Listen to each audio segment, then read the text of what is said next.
Supposed to be live.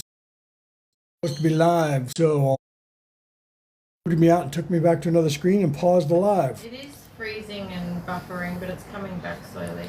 Yep, there we go. All right. So yeah, not quite sure what was going on there. That's all right. That's I think that's this phone. I should start doing this on the other phone and see how it works. Whether that works better on TikTok than this one, because it seems that one works better than this one. Okay, so welcome everybody. Welcome everybody. Smash those hearts when you pop in. And there's just you and you right now. So share it out. Yeah.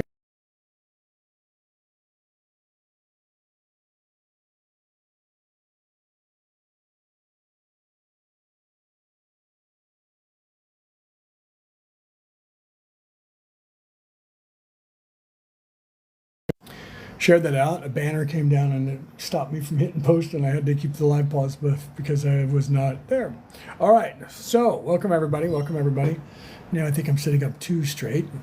I don't know. I kind of like it though. All right, welcome everybody. Welcome in. Share this out. Share this out. Share this out. Right? Ask me your spiritual questions. I should see if I can put that up on the frickin' screen again. Right? Sorry about that train going by down the road. All right, welcome, welcome. Hit those hearts, smash those hearts, and ask me your spiritual questions. Otherwise, I'll just start talking about stuff like I normally do. Works better if I just start talking about things. It does. Talk about that thing that everyone else is talking about right now. There's a lot of things that everyone else is talking about right now. Did you hear my wife in the background talk about that thing that everybody else is talking about right now? Everybody's talking about everything right now. A lot of people talking about all kinds of different things. Welcome in, welcome in. Eduardo, that's my middle name. Edward is my middle name. Eduardo, welcome, welcome, welcome. You probably already bounced. You were here for a second and ran away, probably. I don't know if you are still here. Smash those hearts and ask me your spiritual questions. Okay.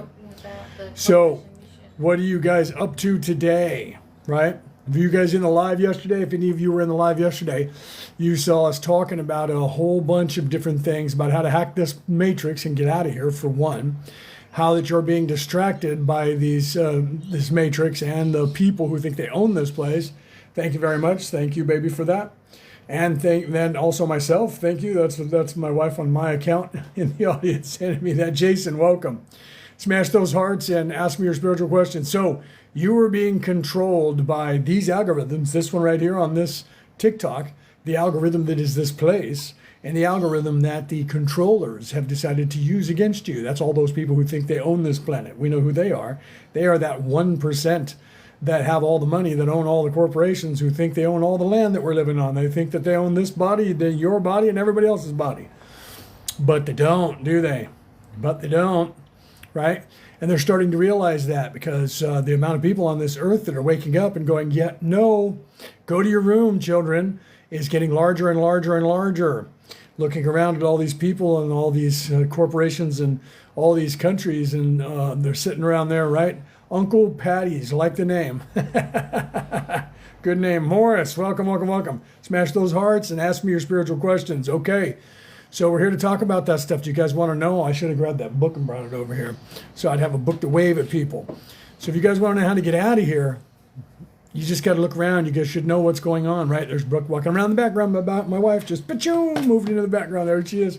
Wave at the camera. There she is. Oh, crikey. She's, oh, crikey, she says, when they're looking at her hair. Okay. Right. Welcome in, everybody. Ask me your spiritual questions. What do you guys want to know about? Do you guys want to know how to get out of here and hack this matrix and get out of here so you can go home? Are you guys tired of being here? Right? Let me ask you some serious questions. When you look around at this world, do you feel like this place is not your home? Yeah. And that there's somewhere else in the universe that you're actually from, but you seem to be here when you open up your eyes, and you like this place, except for all the crazy stuff going on with evil people running it, right? But you just look around, you look up at the stars, and you think to yourself, that's where I belong. How many of you out there, show of hands, how many of you out there do that? And you look around and you think it's very possible that I'm from a different place, and you look up to the stars, and there's somewhere up at those stars that you look at that you think you might be from. There's a constellation, and you know the name of that constellation, and you think, I think I'm from that place, not this one, right? How many of you people out there are doing that? How many of you people out there are looking around at things like social media, legacy news media, on television, politicians, maybe even the religions, and you're going, what is going on? What is this insanity? Because this is not right. This is not normal and it's not right. How many of you are doing that? Show of hands, champions. Show of hands. Thank you very much for that. My wife is spamming some diamonds and some things for the live here, right? So how many of you guys are thinking that? How many of you guys are looking around and you're thinking it's just something's wrong? Something's wrong and I'm tired and I've been here a very long time and I know that I'm supposed to be somewhere else and I'm wanting to get out of here. I want this to be over. How many of you guys are thinking that? Show of hands, champions. How many of you guys are thinking that? Okay? You know why you're thinking that? Because there's a very good possibility that you're not from here. It's a very good possibility that the soul that's inside of your body is from somewhere else. You just don't remember it, but you kind of do, don't you? Some of you are starting to think it. Some of you are looking up to the stars and you're just wondering, I know that there's something wrong. I know that this isn't right. I feel it. I've been here for a long time, right? There's a hand up, right? Trace with the hand up and the thumbs up, okay? Why is that? It's because you're actually in a matrix, right? You hear these people try to tell you, well, you're in a prison where there's some aliens got you. That's just not true, okay? That's not true. You are in a matrix, but it's not a prison that some third dimensional people came flying by and grabbed you up and created a prison and stuck you in it. That's just not true, okay? You are in a matrix and you were supposed to be in this matrix because, believe it or not, you volunteered to be in this matrix. Okay? As crazy as that sounds, you actually volunteered for this. Okay? You just don't remember it. And it's okay that you don't remember it because you're not supposed to until you do, right? So, hold up, ain't you Nathaniel B? No, I'm not sure who Nathaniel B is, Ja. I don't know who that is, honestly. No, my name is Leonard O'Neill. In fact, I wrote a book. I can show it to you. My name is Leonard O'Neill, and I wrote a book. It's called The Reality About Reality, Returning to the Old Ways. And it's about spirituality, true spirituality, not a religion, because religion recruits you. Spirituality waits for you to find it, right? This guy has lost it. Oh, okay. Well, some people, it depends on what you think. You might think I'm crazy. You might think I've lost it, right? Depends on where you are in your vibration, my friend. If you're awake enough, you won't think I'm crazy. But if you're not, you will think, whoever that Nathaniel guy, you'll think I'm as crazy as him, right? So it just depends on where you are in your vibration. The closer you are to opening your third eye and remembering who you are, the more I won't sound crazy to you. The more that you're locked into the third dimensional 3D reality, the illusion that is this so-called reality, the more that you look at that and think that that's what actually is and that you're the thinking mind or that you're the ego or you don't even realize you have an ego because you think that's you, then you'll think I'm crazy. Some of my own family members think I'm crazy, okay? Some of you out there probably have the same thing going on. Some of your friends and family members may think you're crazy because you're going, I know we're not from here. I know we're from somewhere else. At least I am. And I don't know what's going on. That's because you have this veiling. You have this third eye that's closed. So you can't remember who you are, okay? Can't remember who you were. That's normal and you're supposed to have that happen to you, okay? That's actually normal. When you're in third dimension, that's where we are. When you're in third dimension, you don't get to remember who you are until you wake up and actually do. So normally it takes between 7 and 10 lifetimes from the first time you get here. Then you go and you start remembering who you are because you start asking questions instead of just following orders, okay? Thank you for that. Bingo! Thank you, 28. What is that, 28 what? What is that name? That was a kind of a cool name. Thank you for that. Message from Spirit. Okay, so any message from spirits, from Spirit, I am actually talking to you as Kelto. Kelto is my higher self. I am channeling Kelto from the 11th density, the 11th dimension, speaking to you right now. I don't have that written up on the screen. I probably should, but I'm on my cell phone because TikTok wants you to jump through hoops on your cell phone, not on a computer using even their app, which is weird. Okay, so yeah, I can give a collective message to you guys. That's what I'm here for. Individual readings or messages has to be done on an individual basis, but I can give you guys collective answers. Like if you want to know how to get out of here, I can tell you that. If you want to know what's going on, I can tell you that. But if you want to know whether you should take that flight to New York tomorrow, I don't do that stuff live on a show like this. If you want to know if you're going to fall in love with that guy or that woman, that's not who I am. I'm here to tell you guys what's happening to you, what's happening because of you, and what you're doing here and what you're supposed to be doing. Okay, so you're not going crazy. You are stuck, and that does happen sometimes. But you're supposed to be here stuck for between 7 to 10 lifetimes. In that time period, you're supposed to wake up and realize that you are an immortal soul. First, I have the immortal spirit, then I am the immortal spirit. That's where you're supposed to normally go. But the problem in a place like this one, and specifically this one, is that the bad people, those people that are in service to self, that 14% of this population of Earth, of that 14%, 1% of the population learned what I know right now, what I just told you. And they decided that they could make everybody stay stuck here by just not allowing you to see the information that allows you to learn these things, okay? So 2036 equals cataclysm. Not true. 2036 actually equals utopia. 2036 equals moving into 4D. No cataclysm. The world's not coming to an end. That's actually just a program that they're trying to sell you because the people who think that they're in charge, those people want that to happen because they understand this. Your focus determines your reality, okay? The collective focus of the collective consciousness of me, you, and everyone else makes this place the way it is. So they're distracting you and getting you to believe that they own this place, so you believe that. Oh, I'm not going to vote because it doesn't matter what I do because they're in charge anyways. That's a thing that they made you believe, so that you wouldn't vote, so that they could just keep their power, okay? Why does everything suck? Everything sucks because they got a hold of, thank you for that, thank you for the heart. They got to smash those hearts, people, smash those hearts and smash those roses. Thank you for that rose.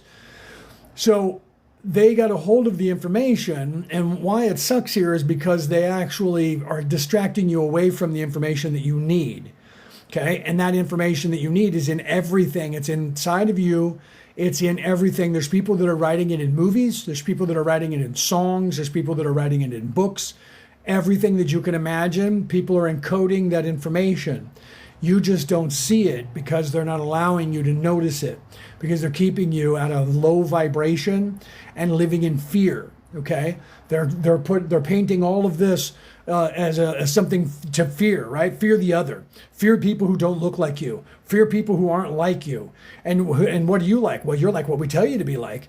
Fear the people from another country. Fear the people from another world. They don't exist. They're demons, right? Don't let anybody talk about spirituality. The religions are telling you that if anybody talks about spirituality and it's not us, they're the devil.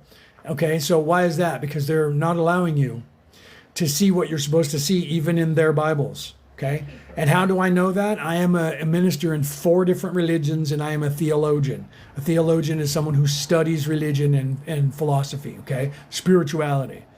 I have 5 spiritual titles, 4 religious titles, and I was knighted by the Holy Roman Catholic Church. So it's not like I'm coming at you like some dude off the street that's like, no, man, it's the man, peace. And there it's the religions, man. I'm coming to you from the standpoint of a preacher, okay? I am a pastor, and I'm telling you that what they're doing is controlling things, okay? They're controlling things by just controlling your focus. Keep you looking over here, look over there. What's that? You want this, you want that, you want money, you want power, you want fame, you want likes. Quick, slide up. And meanwhile, these algorithms, like on this place, the algorithm of this place, the algorithms on every single platform give you what you like. So if you hit like on something and then you swipe up and you hit like on a bunch of different things, you're going to get all of those things. But if you hit like on one subject over and over, like little kitties blowing up grandma with a bazooka, you're going to get nothing but videos like that. This place, this reality works the same way. They've based the algorithms of all of these apps on the algorithm that is this matrix that you're living in. This place gives you what you like. Your focus determines your reality. So if you make bad decisions and you think that you're a victim and you say, I'm a product of society and society's running me over, that's what's going to happen to you. If you say, no, I'm not a product of society, I am a survivor because this place is not going to beat me, I can do whatever I want, guess what? You're going to be more successful. You ever hear that saying, you can do anything you put your mind to? Okay? That is true because your focus determines your reality. The longer that you focus on something, the more it's going to become real. I want a Lamborghini, you can get a Lamborghini. I want a BMW, you can get a BMW. Why? Because the more you focus on it, the more you're going to take actions to get it, and the more you're going to manifest that because you're going to manifest a way to get it. Okay, otherwise you're just going to sit and dream. Then you become a dreamer. If you're not manifesting something, you're a dreamer, and all you're doing is asking for something. I want this. I think I want that. How do I get that? I'm not wanting to do any work. I want to sit down and do it. It should be just given to me. If you sit down and wait for something to be given to you, the only thing that's going to be given to you is nothing, because you're not asking for anything, you're not taking anything, and you're not working on anything, okay? Comes back to the old thing, life is what you make of it. Exactly. It's based on the one person's perspective. Absolutely, okay? Your perspective, your focus determines your reality. So if you think you're having a crappy life, you're actually telling yourself that your life is crappy, and your life is going to be crappy. If you think you're having a good life, and you're telling yourself you're having a good life, then your life is going to be a good life, and you're not going to have a crappy life, okay? So you have to realize those things. That's the secret to the world. The secret to the universe is that you have to pay attention to that, right? If you know you're not here and you want to chat, oh, that's my wife putting that up for us. Yeah, if you guys know that you're not from here and you guys want to chat, we're actually setting up a Zoom meeting for this so that you guys can talk when we're not on an algorithm that's being run by a communist Chinese government that won't let me say certain words without getting in trouble. And the one where they're trying to convince everybody to tell on their comrades for doing anything that's against what the state says, okay? And it's no different in the United States because they're trying to do the same thing there. Words that they don't want you to say, okay? So I can tell you what collectively people can know, and I can give you that information, okay? So I can give you that here, but I have to be careful of the way I word it because certain words attract certain attention, okay? So you need to look at that, okay? So what exactly, that's why, if you look at those dusty old tomes that you guys don't want to have a part of because you think these religions are askew, because they are. Any religion is. Religion recruits you, spirituality waits for you to find it. That's a quote from this book right here that I wrote, okay? So if you guys are interested, you can take a look at that. You can get it online. The Reality About Reality, Returning to the Old Ways by me, Leonard O'Neill. You guys can take a look at that. You can get it on ebook, Kindle. That will only cost you like $4 or $5, okay, depending on where in the world you are. Or you can listen to my podcast, okay? Because with all my heart of hearts, knowing that at the source, Creator didn't want this for us. That's correct. What Creator wanted for us, when this place was created, my friend, the Creator wanted us to have an organic experience of whatever we wanted to have. Okay? So none of this is actually happening to you. All of it's happening for you. So we were veiled. The law of chaos veiled us so we didn't remember anything before this. We didn't remember that we were part of the Creator, part of the creation itself. Okay? So they don't want you to know that. The Creator doesn't want you to know that. Why? It's not a prison thing. It's not a prison sentence. The Creator doesn't want you to know that so that you can actually have an organic experience of living, loving, caring, going to war, unaliving, all of those things.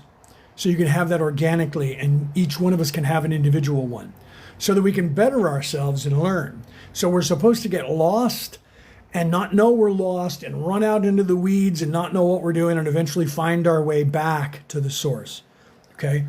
But what has happened is in some places, people who are in service to self, evil, 1%, you know who I'm talking about, the powers that should not be, I call them the controllers because we don't want to name names so that we don't get their attention. Those people figured out that if they just distract you and keep you from finding that way or looking at that way, guess what? You don't go anywhere and you stay here. That's what's happened, okay? So what's happened is these people are distracting you, me, and everybody else with these algorithms, with television, with movies, with sports, with all this stuff, anything. It doesn't matter what it is. They're trying to find something that will distract your attention. That's why they love these apps, because these apps will give you everything that you want. But it also give you what you need if you're looking for it, okay? Thank you for that, Crawford, thank you for that. You just have to hone your focus, because your focus determines your reality. If you have no focus and you're just going flip, flip, flip, flip, swipe, swipe, swipe, swipe, swipe, swipe, swipe, whatever app you're on, swiping left and right and up and down, then your attention is about 5 seconds or less. And then you're going to stop at something and you're going to laugh and you're going to flip. And before you know it, you've been there for an hour, 2 hours, 3 hours. Okay? Right? Yeah, it doesn't help with the masses clarifying our bodies calcifying our body from an end. Right. Well, they're doing that. They're calcifying our third eye. Well, all of that's being done on purpose as well, my friend. They're doing that because they don't want, if they shut off the eye further and they calcify your third eye even further, your pituitary gland, fluoride in the water and putting it in your teeth and telling you it's healthy for your teeth, and you're brushing your teeth with it, and you got aluminum in the deodorant that you're using, and the aluminum gets into your body. And all the aluminum goes in, and all the cans that we drink and eat out of that are aluminum, that goes into your brain and gets stuck in the plaque that's in your brain, and that short circuits your brain, doesn't let it think properly, and then you calcify your third eye and your pituitary gland with all that fluoride. Yeah, they're doing this and they know what they're doing. Why are they doing that? Because it keeps you asleep. It keeps you locked into third dimensional reality. Okay. And then they're easier to control. Then they preach fear to you, and it's easier to control. Of the air with food microplastics in our clothing and many other things. Right. Don't forget the poison. And then think about all the plastics that are in the ocean that is now in our water and our food supply, the little teeny microparticles. Right. We're going to go down in history. You know how they had the Bronze Age, right? And that you have that, and you have the different things in history. We're going to go down in history as the plastic age, because there's so much plastic in everything that it's going to be in our DNA, and people 100,000 years from now are going to dig up our bones and go, look at all the plastic and microparticles in the DNA of these people. What did they do to themselves? Right? We don't know what it's going to happen. All of that is being designed on purpose for us. It's being designed to keep us from waking up. It's being designed, and they know about it, and they're keeping us in this low vibration by not giving us a full education, not teaching us about what we're supposed to know. They're controlling all of those religions so that they don't teach you about the way. Okay? There's a few that are resisting and have for a long time because they're not controlled by the West. Okay, so if you look at Taoism and Buddhism, they're still teaching you a way to get out of here. In fact, Taoism means the way. The Tao Te Ching by Lao Tzu means the way. It's the book of the way. When Jesus was here and he was teaching his disciples, do you know what they called it? They didn't call it Christianity. They called it the way. And it was a way of learning how to get out of here. And then it was turned into a religion. And then that religion was controlled by a guy named Constantine in the year 329. And he took out 68 books, all the books that told you about the way. And what he has them teaching now in Christianity across the world is what? The book of Romans. You know why? Because he was a Roman Caesar, Constantine. And he's teaching you the book of Romans, teaching you how to be a good little Roman and to be a good little citizen and come to church and pay your tithing and sit here and wait. Because then they changed the Bible and said, Jesus said, wait here, I'm going to get a truck. He never said that. There's nowhere in the Bible that he said that. Okay. So you guys can look that up. I've had people come in who are preachers and I said, tell me that. And then they start up with that. Well, God said he was going to come as a thief in the night. Read that over again, because there was nothing in there that said, I'm going to come and get you. And you don't know when I'm going to come back. But that's what they use. That conversation was about your awakening. That conversation was about your third eye. It was about the unveiling. You can read that in that conversation. And then Jesus said to them that God said he will come as a thief in the night, meaning your third eye being awakened cannot be predicted, because it's individual to each person. And it's going to happen when you least expect it. That's what all that meant. Not wait here, I'm going to get a truck. Not wait here, I'm going to go get a bus. None of that. When Jesus was here, they're teaching you that he was here and he was resurrected. You should read the actual Bible. They're teaching you that he was here, he was resurrected, and he said, Doubting Thomas, touch my wounds. And then they teach you right then that he just left and never came back and said, wait here, I'm going to go get help. Okay? If you go to the next chapter after Matthew, Mark, Luke, and John, go to the next chapter. Okay? When you start reading that, you're going to find out that, wait, he was here for 40 days teaching people. 40 days. He didn't just take off. He was here for 40 days before he left. Okay, walking around teaching people. Should look that up. And then the people were walking around teaching people, all of them, all of the apostles, not just 12, there was more than that. Okay, so they're editing what they're telling you, and it's even in the Bible itself. You can look this stuff up, read it for yourself. Okay, it's in there. Anything to do with religion and third eye is bullstein. I manipulate atoms for a living. Okay, so that's just not true. Religion is not bullstein. Religion is actually a spiritual ways that have been controlled and turned into a religion, and they have semantical things to tell you how to live your life in that religion. But in every single religion is still the way to get to heaven. Okay, so your third eye, if you don't know what your third eye is, my friend, you need to swipe up and go to a different live, because you're too far into 3D and you're just following what people tell you, and you have, and you know what I mean? So I don't know who you are, and I'm not sure that my wife is saying that you're a follower, that you actually follow us. But if you're thinking that religion and third eye is there something wrong with it, then you got to really pay attention, bro, because it is, right? If your gland is calcified, when you're unalived, do you still go to the healing center? Yes, you do. It has anything to do with what's happening to you in the physical. When you have an immortal spirit, you are an immortal spirit. Okay, so whatever's going on to you in this physical brain down here doesn't matter. When this life ends, your immortal soul, your immortal spirit, is taken to the place of healing. And then you're healed, and that way you remember who you are. The veiling is lifted, and you remember who you are. And then you go to the place of reflection, and you design a new life, and you come back down. Okay. Apocalypse can also translate into the awakening. That's exactly what it means. People don't realize that, because they're trying to get everybody to believe that if you look at Revelation, in the, say, the Christian religion, and you say revelation, people go, oh, revelation, that means the world's coming to an end. No, revelation means illumination. It means to revel in something, to become enlightened, right? So they don't want you to know that, though. They teach you that those words mean, they change the words that you can use and the definitions of the words, and they make them sound like there's something wrong with them, like that word esoteric. Okay, that word esoteric, and they tell you that esoteric means secret, it means cult, and esoteric actually means within. Okay. So for the live, people want to ask sensitive questions. Please talk about the. Yeah. So, sorry, I'm being produced by my wife over here. She's telling me what I should be talking about. No. Someone asked, may I ask something that may be a bit sensitive? Oh, okay. She said, so I didn't see that. She said, someone asked and said, may I ask about something that may be a bit sensitive? You can ask and I'll try to answer it. But if it's too sensitive, this is what she was telling me. If it's too sensitive, know that we're putting together, Merlin and Maeve is putting together Zoom conversations on Zoom off of platforms like this that are being monitored and controlled by algorithms and people that don't want us to say certain things. So you can ask the question, right? And if it's something that's too sensitive, I'll tell you I can't answer that here.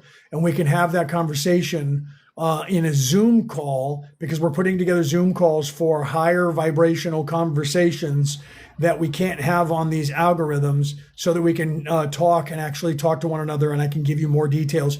Also, the smaller the group, the more information I can give the group, because I can only tell you the collective consciousness of the average person. Like there's the people that are in this group right now. I can give you guys more information than I could the entire world. However, this is being broadcast to the entire world. So I have an algorithm of the world itself that is allowing me to say what I can and what I can't say. Okay. That's part of the laws of the universe. But because that you humans on this earth are so actual close to being woken up or awake en masse, that I can actually even reveal to you that I am talking to you from the 11th dimension. And I can reveal all of this information. So please ask that question, right? If someone ended their own soul in the physical, what happens? Yeah, if you're talking about the soul being, if you think the soul is the physical body, then nothing. It's the physical body just is a vessel. And the physical body ceases when the life ends in the physical body. And then your immortal soul, which can never, ever cease, no matter what anybody tells you, it cannot cease. That immortal soul of yours, or the immortal spirit that is you, is then removes itself from the body. And then someone will come and collect you so that you make sure you go to the right place. Most of the time, you instinctively go to the place of healing. That's just an instinct. Some people have those NDEs, events, near unalived events, where they remember going to a place of light and having conversations. Would you say they reincarnate? It depends on what you mean by reincarnate, but they re-enter to a different body. When you go there, you go to the place of reflecting and you design your new life. You design what it is that once you're reflecting, you say, did I learn the things that I wanted to learn and experience the things that I wanted to experience? No, okay, then I want to redo these courses, basically, to use the vernacular of a school or a college. You wanted to redo these courses, and then you design a life, and then you literally lower your vibration again and put a part of your essence into a physical body. When that moment of conception, you move into that physical body and then start the process, and then you're veiled again, so you don't remember. You become conscious. You become conscious inside the womb, and you're growing, and you start realizing some of you don't remember that either until later on. You forget about it. Okay, so Vegas, what's up, cousin? Wow, welcome, welcome, welcome. I'm glad you came in here and found me on this is my wife and I's company. I think you saw that in one of the groups, and probably because Brooke posted this in one of the groups. Welcome, cousin. Glad to see you here. You're welcome, Star. I'm going to call you Star, or should I call you Twinkle, right? Like twinkles because you have like twinkling stars. Okay, so thank you, right? I popped up. Thank you very much. I'm glad to see you that you're on TikTok and that you're over here. I'm waking people up one person at a time. So ask me your questions, guys. It's what I'm here to do. I'm here to answer those questions, okay? I'm literally channeling my higher self, okay? So you guys need to realize that. I am Kelto, and that is my higher self, okay? And I'm literally channeling Kelto to you from the 11th dimension. Actually, density, because dimensionality is this physical place. Density is where your soul or your spirit actually resides. It's a place that's alongside or above this. It's kind of hard to explain, right? I was always told not to say your real names. That's entirely up to each individual person. They don't want you to say your real name because they don't want you to tell people or expand your consciousness, right? So we need to turn away from the light. No, that's one of the lies that they're telling you here, because they're telling you that you're in a trap, and they're telling you that there's a trap out there to get your immortal soul to zap it, or they lie to you and tell you you're on a secret mission, or they lie to you and tell you that you're stuck here. All of those things are actual truths that's actually happening, but they're trying to get you to look away from that. They want you to run away from anyone who's trying to collect you, because they're trying to get you lost so that you can't recycle and come back here. Or they'll slow it down as long as possible because they don't want you in this body, and they don't want you remembering who you are. Trying to slow you down. So what if you didn't want to come back and you don't want to design your life? You actually signed a contract to be here. You don't know that. You signed a contract to be here, so you can only leave when you actually learn the things that you said you were going to learn. And here's one that's crazier. If you're a wanderer, if you're one of the souls who actually came down here to help the people, you signed a contract for either 77,000 years or 130,000 years, because that's the contract that you sign, and you dedicate yourself to make sure that you're not a fly-by-night. You're actually here to help. So if you signed one of those contracts to do that, you're stuck here for the duration, just like the rest of us, my friend.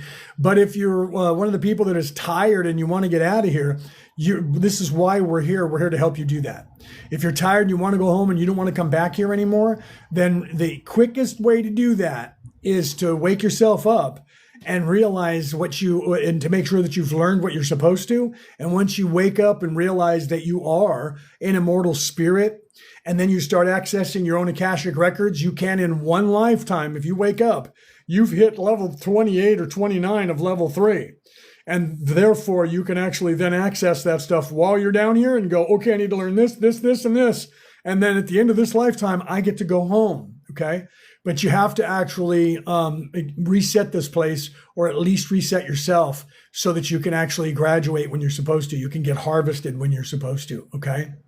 So you have to look at that. So my NDE has shown me that part of the task is is engaging in the human experience, right? And not remembering. That is truly what you're here to do. So when you went there, you were told the part of you not remembering is vital. And because it is.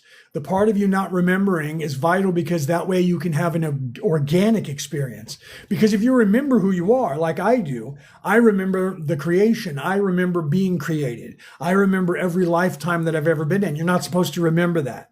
I remember that because I came here to help you. So it's vital for me to actually remember all this so that I can tell you these things. But you're supposed to be waking up to this, okay? You're supposed to be having those experiences, okay? Can I unsign, and right? She said, am I one of the ones that came here? Did I? And I said, you know the answer to that. And she said, can I and unsign? Then she said, can I unsign? Yeah. So, well, don't be afraid of it. Yeah, don't be afraid of it because this place is what you make of it, okay? So it's only a place where you feel stuck if you're thinking you're stuck. You're not actually stuck because time doesn't mean anything except for here, and it's a perception. Time is the distance it takes the physical to go from one plane to another or one place to another, okay? So time is the distance that it takes you to move the physical form in this so-called reality. But it doesn't exist when you get outside of this reality. Time exists in 1D, 2D, 3D, okay? She says she needs to stop being so sensitive. She's an empath. Right? Vega says, I am a fill in the blank, too. Right? Yeah. I am super sensitive I and I am. had to learn how to protect myself. If you were oversensitive, can you hear Brooke? Come and talk to us. You're an empath, an absolute empath, and you need to control it, darling. Don't let it keep control. We can help you with that. Right?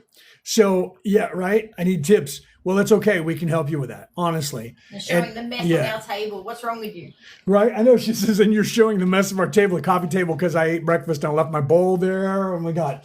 The bowl is sitting there and there's napkins all over the coffee table. She's giving me a bad time about that, right? This place is good. This place is good, but it also is dense. Well, they're physically dense. Yes, it is. I'm leaving the loop once everything releases. What this place? Yeah. Well, once we're all going to do that. We're all going to be doing that, right? Just so you know that this is going to be the last time, guys. This is going to be the last time you're going to have to do this. All right. For those of you who have been here for a very, very long time, this life will be the last one that you have to do. The only people who will still be here will be the ones that are already out of this audience because they think I'm cuckoo, because they're very, very, very, how many times can I say that? 3D, because they're not ready yet. They're on life 1, 2, 3, 4, or 5. Okay. Because normally it's about 7 to 10 lifetimes before you start really waking up. Okay. And so if you don't think that what I'm saying is absolutely insane and you think, okay, maybe he's talking about something that sounds like it could be legit, you're one of those people that have been here for a very long time and you're on the verge of waking up, but their distractions are what's keeping you here. That's it. Okay. Once we all focus on they do not have power over us, they do not own this place, they do not own all of the land. Okay. No one does. Once we all, now that means that we have to be over 51% of the earth. Wake up to that realization, their power ends. Okay. Then what they're doing now is their death throes. Thank you, Tanisha. Welcome. We were just in Tanisha's live a little while ago. Tanisha was live and we were in her live when she was talking about the same thing that I'm talking about. So you guys should follow Tanisha. You see her in the live right there. Follow her. And when she goes live, you should go into her live and listen to what she has to say as well. Okay. She's one of our sisters that is preaching it. Okay. So you have to realize once our focus determines our reality. Okay. So the first step in avoiding a trap is knowing of its existence. So you have to realize that the trap that you're in is just a trap of the mind. That's it. Okay. The trap that you're in, let me say it again. Thank you for the rose and thank you for that little kitty with the thumbs up. That's cool. Like that. Thank you for that, Candace. Right. And for that bang. Thank you, Candace, for that. So guys, it's a trap of the mind and they're trapping you by not letting you know that. They're taking the knowledge away from you by going, what's that? Look over there. What's that? Look over there. You want likes. You want money. You want fame. You want power, don't you? Swipe up, swipe up, swipe up, swipe up.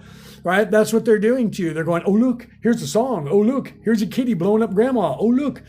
That's what they want you to do. Why? Because when you're doing all of that, you're not looking at spirituality. You're not looking at within. You're not looking in a mirror at yourself. You're not being honest with yourself.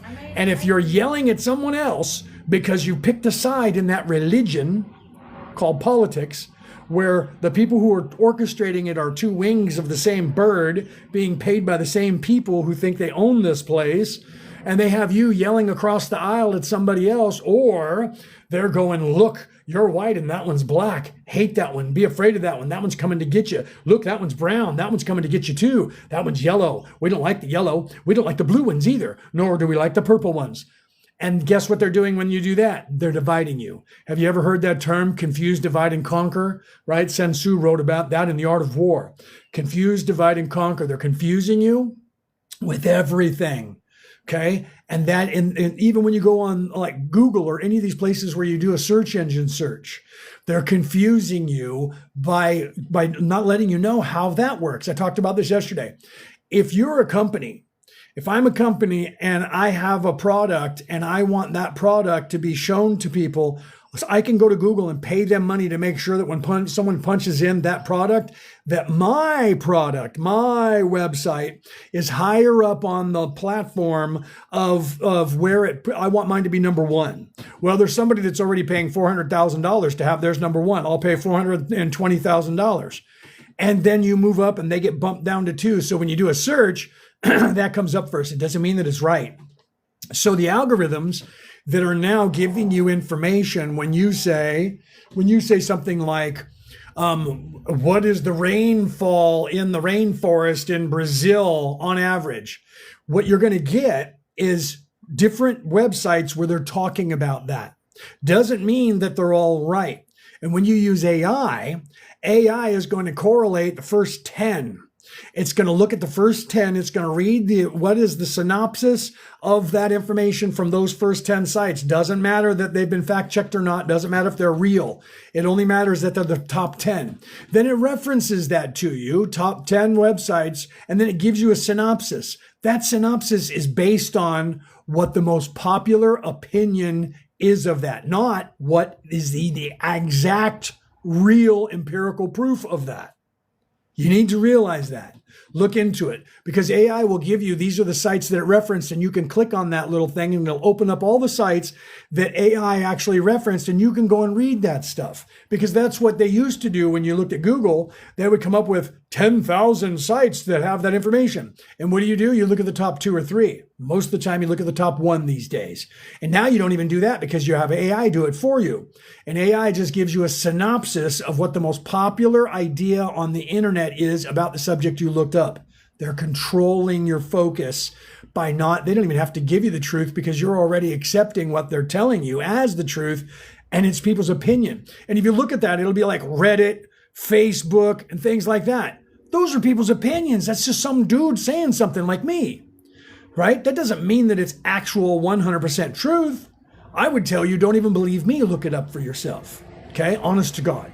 So I clicked on this and it said, live ended, was suspicious. What? That is suspicious, brother.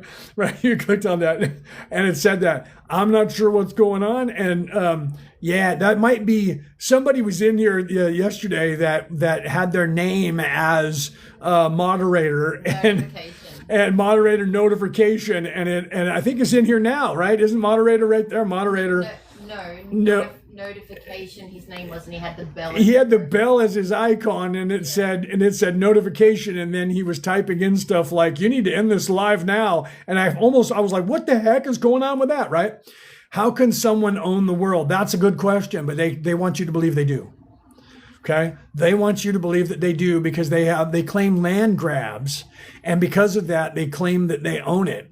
And then if anybody says they don't, they just, Hail Mary, BYOB, right? They drop bombs on everybody to shut them up. So then they go, oh no, we own that. And then people go, no, you don't own me. And then they come over there and they kick the hell out of them. And then they go, oh yes, we do. And then if you don't like it, we're going to take you out and put somebody in power that agrees with me. And that's what they do around the world. Okay. Look at it. Okay. There's different countries that do different things, right? Like the United States is the military. Okay. And they go places because they have the money in the military and they do things. right? And then you have the banking country. You guys know who that is. Do you see? And then you have the thinking countries. You know who that is. Think about it. You know who has all the sayings and who is all telling people what to do, right? So the different countries are different archetypes, and they do the different things, right? Wadi, thank you for that, brother. Thank you for joining the fam club when you guys do that. Thank you very much. I love you guys when you do that. Because that helps us here to bring more content, to expand our lives so that you guys can hear more of what we're saying, right? Who are the evil ones, the fallen angels? That's actually an allegory. There are no actual fallen angels except for you. You're the fallen angels. Thank you, Rhythmic. Thank you very much. There was no war in heaven. Those were allegories that were told by different people at different times and different places on this planet, so that you could realize that there was a falling. The falling was just actual true falling was you volunteered to do this because the creator wanted to have an organic experience. Okay. So it's actually the fall is within you, and the dichotomy between your ego and your conscience. That's the yin and the yang. That's the battle between good and evil. That's actually only in third dimension. After you leave this place and you go to fourth dimension, it's less, because people are more awake. So they see that dichotomy more. And then when you go to the fifth dimension, it's even less, because you can't lie to anyone there anymore like you can here in third dimension. I can pretend that I'm a good guy and I can be out for myself and you wouldn't notice it because I seem like I'm smiling and have charisma. And meanwhile, I'm an energy vampire and I'm sucking your energy off of you, or trying to get you to give me money because I'm one of those schmoozers that do that. You know who I'm talking about. They're out there in the world. You see them in movies and stuff like that. Thoughts on DMT? DMT, Mike, is actually something that happens in your body on its own. That's where they got that, where they figured that out from. It actually happens in your brain once a month. It's called Christ oil. It has nothing to do with Jesus, except for Jesus was actually the physical representation to teach you the way to deal with that Christ oil. It's in the book that I wrote right here. If you guys want to take a look at that, The Reality About Reality, Returning to the Old Ways, by me, Leonard O'Neill. It's also referenced in the book called God-Man, the Bible Made Flesh. It's also referenced all over YouTube in videos that you guys can look at, okay? And it's about this cycle that happens in your life that has to do with your zodiac sign, and when the moon's energy moves in and out of your zodiac sign every single month, okay? So you can look into that. I could talk about that if you guys want, right? How can I get that book? This book is everywhere in the world. You can order it on Amazon. If you're in the United States, you can order it from my publisher. I have links to it. You can just Google it, and it'll tell you where you can get it and how you can get it shipped to you. If you want to get it on Kindle or ebook or something like that, you can just look it up there, and it costs you about $4 or $5, and you can have it on your whatever, your laptop, your phone, or whatever, so you can read it. But if you want a hardcover or a soft cover, you can get that online. If you're in Australia, I'll mail you one if you want, because I'm here in Australia. And so I can sign it for you guys. So if you're here in Australia and you want a copy of it, let me know, and we'll ship it to you with me signing it, and I'll personalize it to you. Right? If you're outside of Australia, I can mail it, but it'll cost you about $40 for me to mail it, because it's expensive to mail overseas. I bought the book, but that calendar is sold out. Okay, Bubbles. I bought it on Amazon calendar. She got the book set. I bought the calendar on Amazon, if it helps. So you can maybe look on Amazon and find one just like that. Thank you for buying my book. I love you for doing that. So guys, yeah, if the calendar that she's talking about actually has the sun signs when the moon actually moved into your sun signs and moves out, and it's there for the entire year, so you can see that. So let me explain that again. Let me explain the Christ oil, okay? This is what all religions around the earth were originally telling you when they were a spiritual way. And about 12,000 years ago, the bad guys got this information and hid this from you and started editing that stuff. So if you look in history, you can see it in the year 329. Constantine, the emperor in Rome, thank you, hidden for that, changed the Christian Bible to eradicate that information about this Christ oil. The Christ, Jesus, the Christ, the entire story is about that oil. And you'll see as I tell you that, okay? So let's talk about that. So Jesus died at 33 years of age. Thank you, Gillian, for that. Jesus died at 33 years of age, okay?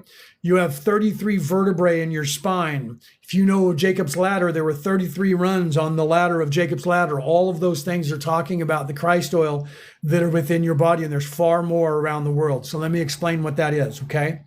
Every single month in your body, there are 2 oils that are secreted, one from your pituitary gland, right? And one from your optic thalamus. Those oils, one is a honey-like substance and one is a milk-like substance. The land of milk and honey. Have you ever heard that term? One of those is charged with electricity and the other one is charged with magnetism. Those oils go down your nervous system, your intricate system.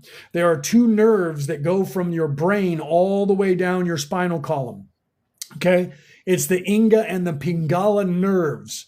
Okay, in your brain. Those two oils once a month go down those two nerves all the way down to the bottom of your spine to the 5 fused vertebrae of your spine that was actually called Bethlehem in the ancient times. Sound familiar? Bethlehem, where Jesus was born. Okay, those two energies, one is masculine and one is feminine. In the ancient times, they were called what? Joseph and Mary. Yes, it was crazy as it sounds, oh guys. All right, so that oil goes down your spine and mixes together, and then it rises back up your spine, charged with the Kundalini and the Kunda buffer energy. Kundalini is masculine and Kunda buffer is feminine. Goes through your chakras, up your 33 vertebrae, 33 years of Jesus's life. Then it goes through the claustrum, which is a chimney in your brain stem, where we get the word Santa Claus from, the claustrum, and it goes back to your hippocampus, and it sits there dormant, Christed, as if it's unalived for 3 days, 2.5 days, 60 hours, okay? And it does this depending on your sun sign. I'm a Virgo, so it just ended in Virgo, and it is now, Scorpio, it's going into Sunday, it goes into Scorpio. So if you're a Scorpio, the oil in your body right now has gone down and is starting to come back up through your spine. Naughties, okay? So no naughty, right? You know how with Santa Claus, no naughty, nice list or naughty list.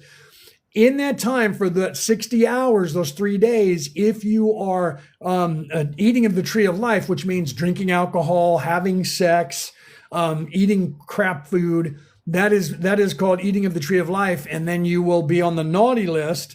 But if you don't, and you're taking care of yourself and you're eating properly or fasting for a couple of days, meditating, not having alcohol, no ejaculation, so no sex, guys and girls, not even playing with yourself, for those 60 hours, at the end of that oil that is charged now with electro and magnetism, so electromagnetic waveform, and that oil together mixes together, then goes to your optic thalamus and explodes. That's where you become the light of the world. Jesus is resurrected and becomes the light of the world. It explodes with DMT, we were talking about that a minute ago, in your brain, and it actually illuminates all of your brain cells and raises your vibration, makes you actually smarter. But if you eat of the tree of life and you're on the naughty list, Santa Claus leaves you a piece of coal. Babe, thank you for that. So literally that oil, that energy, the DMT gets spent out of that oil, and the oil actually is secreted as a coal-like substance. So the ancient people knew about this, and they were teaching this to everyone around the world. And then the bad guys got a hold of it, and they said, nope, don't look over here. Don't see that. Look over there. Look over here. Okay? So people are asking what it is. So if you're asking what it is, if you guys can see the calendar. You can get it online. Like actually online, you can actually look up a website that has the same information. I like a hard copy, so it shows me every month when Leo and I go into our areas. So I'm a Capricorn Aquarius, so I'm halfway in. But so you can see here that today, we're in Australia though, on Sunday, Scorpio, you're going into your Christ oil. And then over here on Tuesday, Sagittarius are going into theirs. So it ends on the next sign, okay? So when Sagittarius goes in, it'll end in Capricorn, and that's when I start. On Valentine's Day. So on Valentine's Day, she starts. Okay, so you guys can look at, February 1st, 1st of February, and Aquarius, right? So who was it that just said, is it Nice? Is that how you say your name, Nisi, right? Yeah, right? Finally, someone else talking about this. We're out there, and we're talking about this stuff because it's true. And you guys can look it up, okay? You can also look online if you don't have a calendar and you can't find one. You can look online, and there's places online where you can actually look that up. It'll tell you to the minute when it goes into, or at least to the hour. This time, 9:04 p.m. on this date, it goes into this sun sign. So it goes through the progression of the zodiacs January through December, the moon moves through in and out of every single zodiac sign once a month for 3 days. It's actually 60 hours. So it's actually 2.5 days, 2.5 days. Okay. And it does that every single month of your life. Okay. So if you want to learn and wake up your third eye, you take care of that Christ oil at that time, okay? That is what all religions were teaching you when they were a spiritual way. It's in everything, okay? And the way that you see that is, okay, let's talk about, John 3:16. Let's go to the Christian Bible. So God so loved the earth that he sent his only begotten son. So in the physical, the representation of that Christ oil is Jesus came down to earth, lived until he was 33 years of age, was crucified. I don't know if I can say that word on TikTok. We're talking about the Bible, guys, from TikTok. So please don't have a wingding about it, TikTok, because I know you're a communist regime and you don't like words, especially spiritual ones. So I apologize for that. So he was unalived, and then he sat dormant for 3 days, unalived, and then he was resurrected, and then he arose and went to heaven and became the light of the world. Okay, here's another example of that. Okay, let's go to the Viking religion. Wait, what? Viking? How's that going to be like the Jesus thing? So Thor was up in heaven. Thor's the son of the god, the Allfather, Odin, who is the god of the universe according to their religion, right? And he was sitting there, and his father said, listen, you need to be a little bit more humble, and you need to realize and learn to be not self-serving, but in service to others, because one day you're going to be the head God, right? So I need to send you down to earth so that you can love them the way I do, and you can realize that life. So he sent his only begotten son down to earth, made him mortal. He couldn't rise up on his own or return home to Valhalla, what they called heaven, and he had to live among the mortals, and he learned that he loved them, and he became humble, and he became in service to others, and he actually had to sacrifice himself for them. And he was unalived, and then he rose up again. They showed you the movie about that, where they wrote it into modern times, but you saw the movie about that. Then he learned the error of his ways, and he learned that he loved the humans.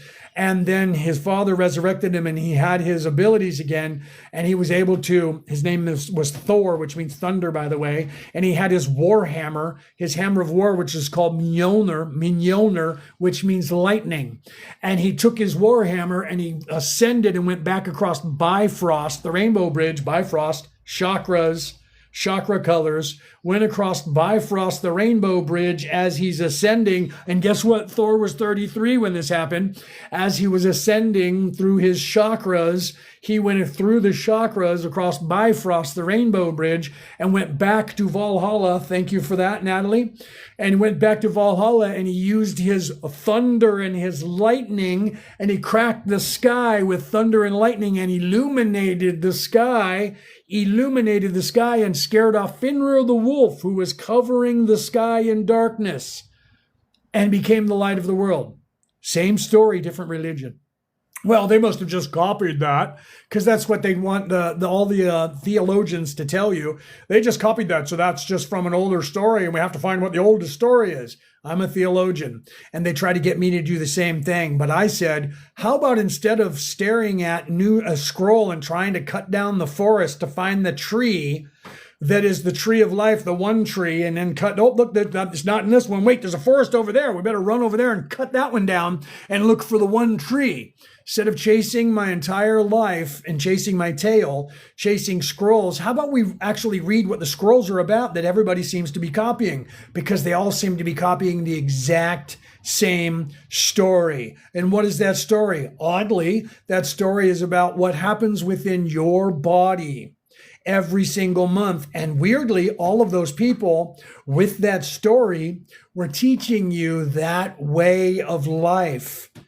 And guess what? If you, like say Jesus, if you're a Christian, the way to heaven is through me. The way to heaven is through his example and what he's teaching you. And that is your own descension into physical form, because that's where you are right now, folks. You descended from an angel to physical form. And what are you doing? You're living here And guess what? You have 33 levels of information that you're supposed to learn while you're here. 33 years, 33 a number again. 33 is the number of our triple helix in our DNA sequencing. What? Wait, what? Why is that? Our DNA sequencing, when you change the mathematical equation of our DNA sequencing into letters, like in Aramaic, it spells out Yahweh. It spells out, I am God in flesh. Look that up. That'll freak out your brain for a minute. So look, seriously, don't believe me. Look that stuff up. Google that shit.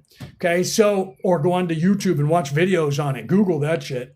Okay. So literally they were teaching you, watch me, see what I'm doing. You're doing this too right now. You just don't know it. Your job isn't to prostrate yourself and get crucified on a cross, but you're supposed to have that proverbial dark night of the soul, that proverbial internalized unaliving of you in the flesh, to then what? Resurrect and in the spirit.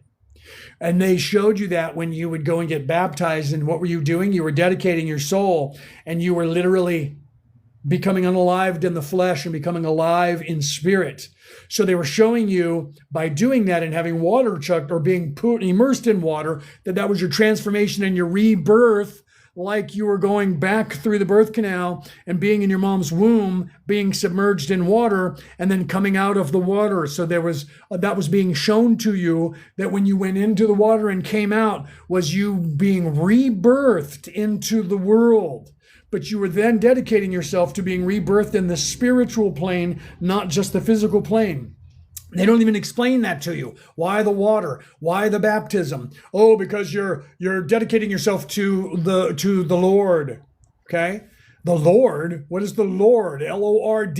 What is the Lord? You should look that up, okay? So they're keeping the information from you. The information is everything you need to know is within you, and that is what these ascended masters, Lao Tzu, the Buddha, okay, that is what the Jesus was saying. Osiris was saying it. Shiva was saying it. Ganesh was saying it. Odin was saying it. Thor was saying it. Every religion that you can imagine that is still on this earth today, if you read what they were telling you, not what other people say they were telling you, and you don't listen to the people that are up there on a pulpit that are just going, wait here, he's coming back in a bus. We don't know when he's coming back, but we got to all be packed. Oh, and then they tell you that through guilt, of course, they run your life. You're a sinner. You're a sinner from the time you were born, especially you women. Shut up and sit over there. Especially you women. You guys have cramps and menstruating because you're evil from the get-go. And then you have childbirth pains because you guys ate the fruit in the tree of life. That story wasn't even told that way. That story is a lie, and they edited that story. So the story of Adam and Eve, you should look up the story of Adapa. People know the story of Adama. The story of Adama isn't quite as old, and that one's also been corrupted. Find the story of Adapa. Read the story of Adapa. That story is older than Mesopotamia, okay? That story will tell you, and it's still only like Gilgamesh and Enlil and Enki and, and the Enuma Elish, they're still allegories, not to be taken literal. That's what the problem is with the Ancient Aliens group, that Zecharia Sitchin said, the god Anu came down, and therefore that's the Anunnaki. And then Giorgio Tsoukalos on History Channel translated that as the god Anu came down. Then 2 years later on another episode, he said Anunnaki means those from the heavens came. So now it's an entire species called those from the heavens came. That is not what that translation is. They are dead wrong. Zecharia Sitchin was wrong. They didn't know what they were talking about. You can look this up, the actual translation of that. You have to know where to look for it, just like the Christ oil. You got to know, let him who have the eyes to see, let him who have the knowledge to know, let him who has the ears to hear. Highlights in the Bible that says the next words that I'm writing for you are something that you need to think about and not look at in a third dimensional construct. Okay? And I'll show you that in a second. Okay, so you look at the people who actually translated those scrolls, and they will tell you that that word is the Anuna. Anunnaki, and ki, like in the Japanese word ki, is energy. The Chinese word chi, energy. So Anunna meant new ones came to earth. You, my friends, are the new ones. You're the new angels that were created to come down here and have this organic experience. You, me, and everybody else. You're the Anunnaki. Me, you, and everybody else is what you think is the Anunnaki. The bad guys are not the Anunnaki. I'm not saying the Anunnaki as you know it are the good guys. The Anunnaki as you know them called themselves the Orion Crusaders when they were in the constellation of Orion, in Orion's belt, trying to do the same thing. How do I know that? Because I was there at the time. I was there at the time. She was there at the time. Where'd she go? She was there at the time. Thank you for that. Stop showing the mess. Stop showing the mess. She was there at the time, and many of you were there at the time. Okay, and we kicked their butts out of there, and we chased them to here. Guys. Sorry about that. I thought she was. It's not that messy. There's just a couple things on the coffee table now, right? So Orion Crusaders are the dark ones. The Orion Crusaders that's what they called themselves there. Most people know them as Anunnaki or Illuminati or something down here. Okay, but they called themselves the Orion Crusaders at the time because they were in the Orion Nebula, in the Orion area. We kicked their asses out of that place, chased them to this place. Okay, they got here to this part of the Milky Way galaxy, and they invaded 24 solar systems in this portion of the Milky Way galaxy. All of those have now been freed, including this one. But some of them, like 3 of them, this one being one of them, still doesn't realize that they're free, okay? So we came down here to help you guys, but because the laws of the way that the universe works, because of the Creator, not because of some third dimensional race, because of the Creator, right? So, but Islam will rule the world either way. No, sorry. That's a warlike religion that is hell-bent on destroying the world, just like they turned Christianity into, just like they turned the Hebrew religion into, right? They're just being controlled by evil people trying to conquer the world. Islam will not rule the world. Who will rule the world? We will rule the world, okay? Religion is a recruiting mechanism to control. Spirituality waits for you to find it, okay? You can go to churches, and if you don't get recruited by that 1% zealot within those churches, then they won't teach you those bad things. I know what it says in the Quran, and I would encourage everyone to read it. Because if you actually read the Quran, you will see that there are words in there that talk about violence and doing bad things to people, okay? You don't see that in almost every other Bible, but you do in that religion. So you might want to look at that. But there are peaceful people who are in fact Muslim, and they're not listening to those bad words or the people trying to peddle those bad words to them. And they are doing the same that the Christians who are not listening to those zealots who are talking about bad words. Okay, if you look at when Jesus was teaching, he had a zealot who joined. They called him Zed. Okay, and then they turned him into, because his name was in fact Simon. So when they made Simon Peter, they were able to call Zed Simon, but they call him Simon the Zealot because of that, because they're Simon Peter. Okay, so he was a zealot, and Jesus said, no, not that kind of kingdom. And that was to show you that those zealots are going to be in every religion, and those people are going to try and control the religion, and they're going to preach to you physical harm and things to do to bad people or to people because they're bad. So you have to look, because every religion will tell you that. Even the Bohemian religion has a side that says Vikings maraud and go a Viking and rape and pillage and do bad things.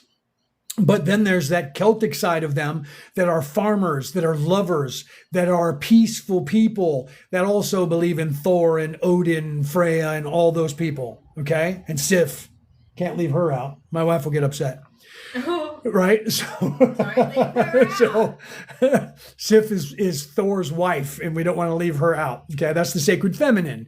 We can't leave Mary Magdalene out either, because she is the wife of Jesus and the sacred feminine that they don't want you to know about. And don't forget Lilith, who is the wife of Samael, the sacred feminine that they want you to not know about. Okay, they want you to run away from that as soon as you can, right? The original Vikings, Norse Asian, they were not Asian. They're not Asian. I am Viking, and I don't have any Asian DNA. I also don't have any African DNA. Okay, so the original Vikings were not Asian. However, the original Vikings, who were Norse, by the way, and you can look that up because they did a study on that. They were Norse and spoke Old Norwegian. They actually traded all the way across with the Asians. And there are some mummies that were found over in China and Tibet that were wearing kilts and had tattoos and had long red hair. Okay, mummies from thousands of years ago. So they were called the horse people before the Mongolians became the horse people, okay? And then the Mongolians became the horse people because they were being taught and traded with the original Vikings, the original European people. It's just like, and now they know, let me go further. Now they know, because you're thinking Caucasian. Now they know in the United States of America, because I grew up there, in the state of California, because I grew up there, they found a Native American female back in 2012. And in 2016, they revealed their findings. She was older than any other native species from the North American continent.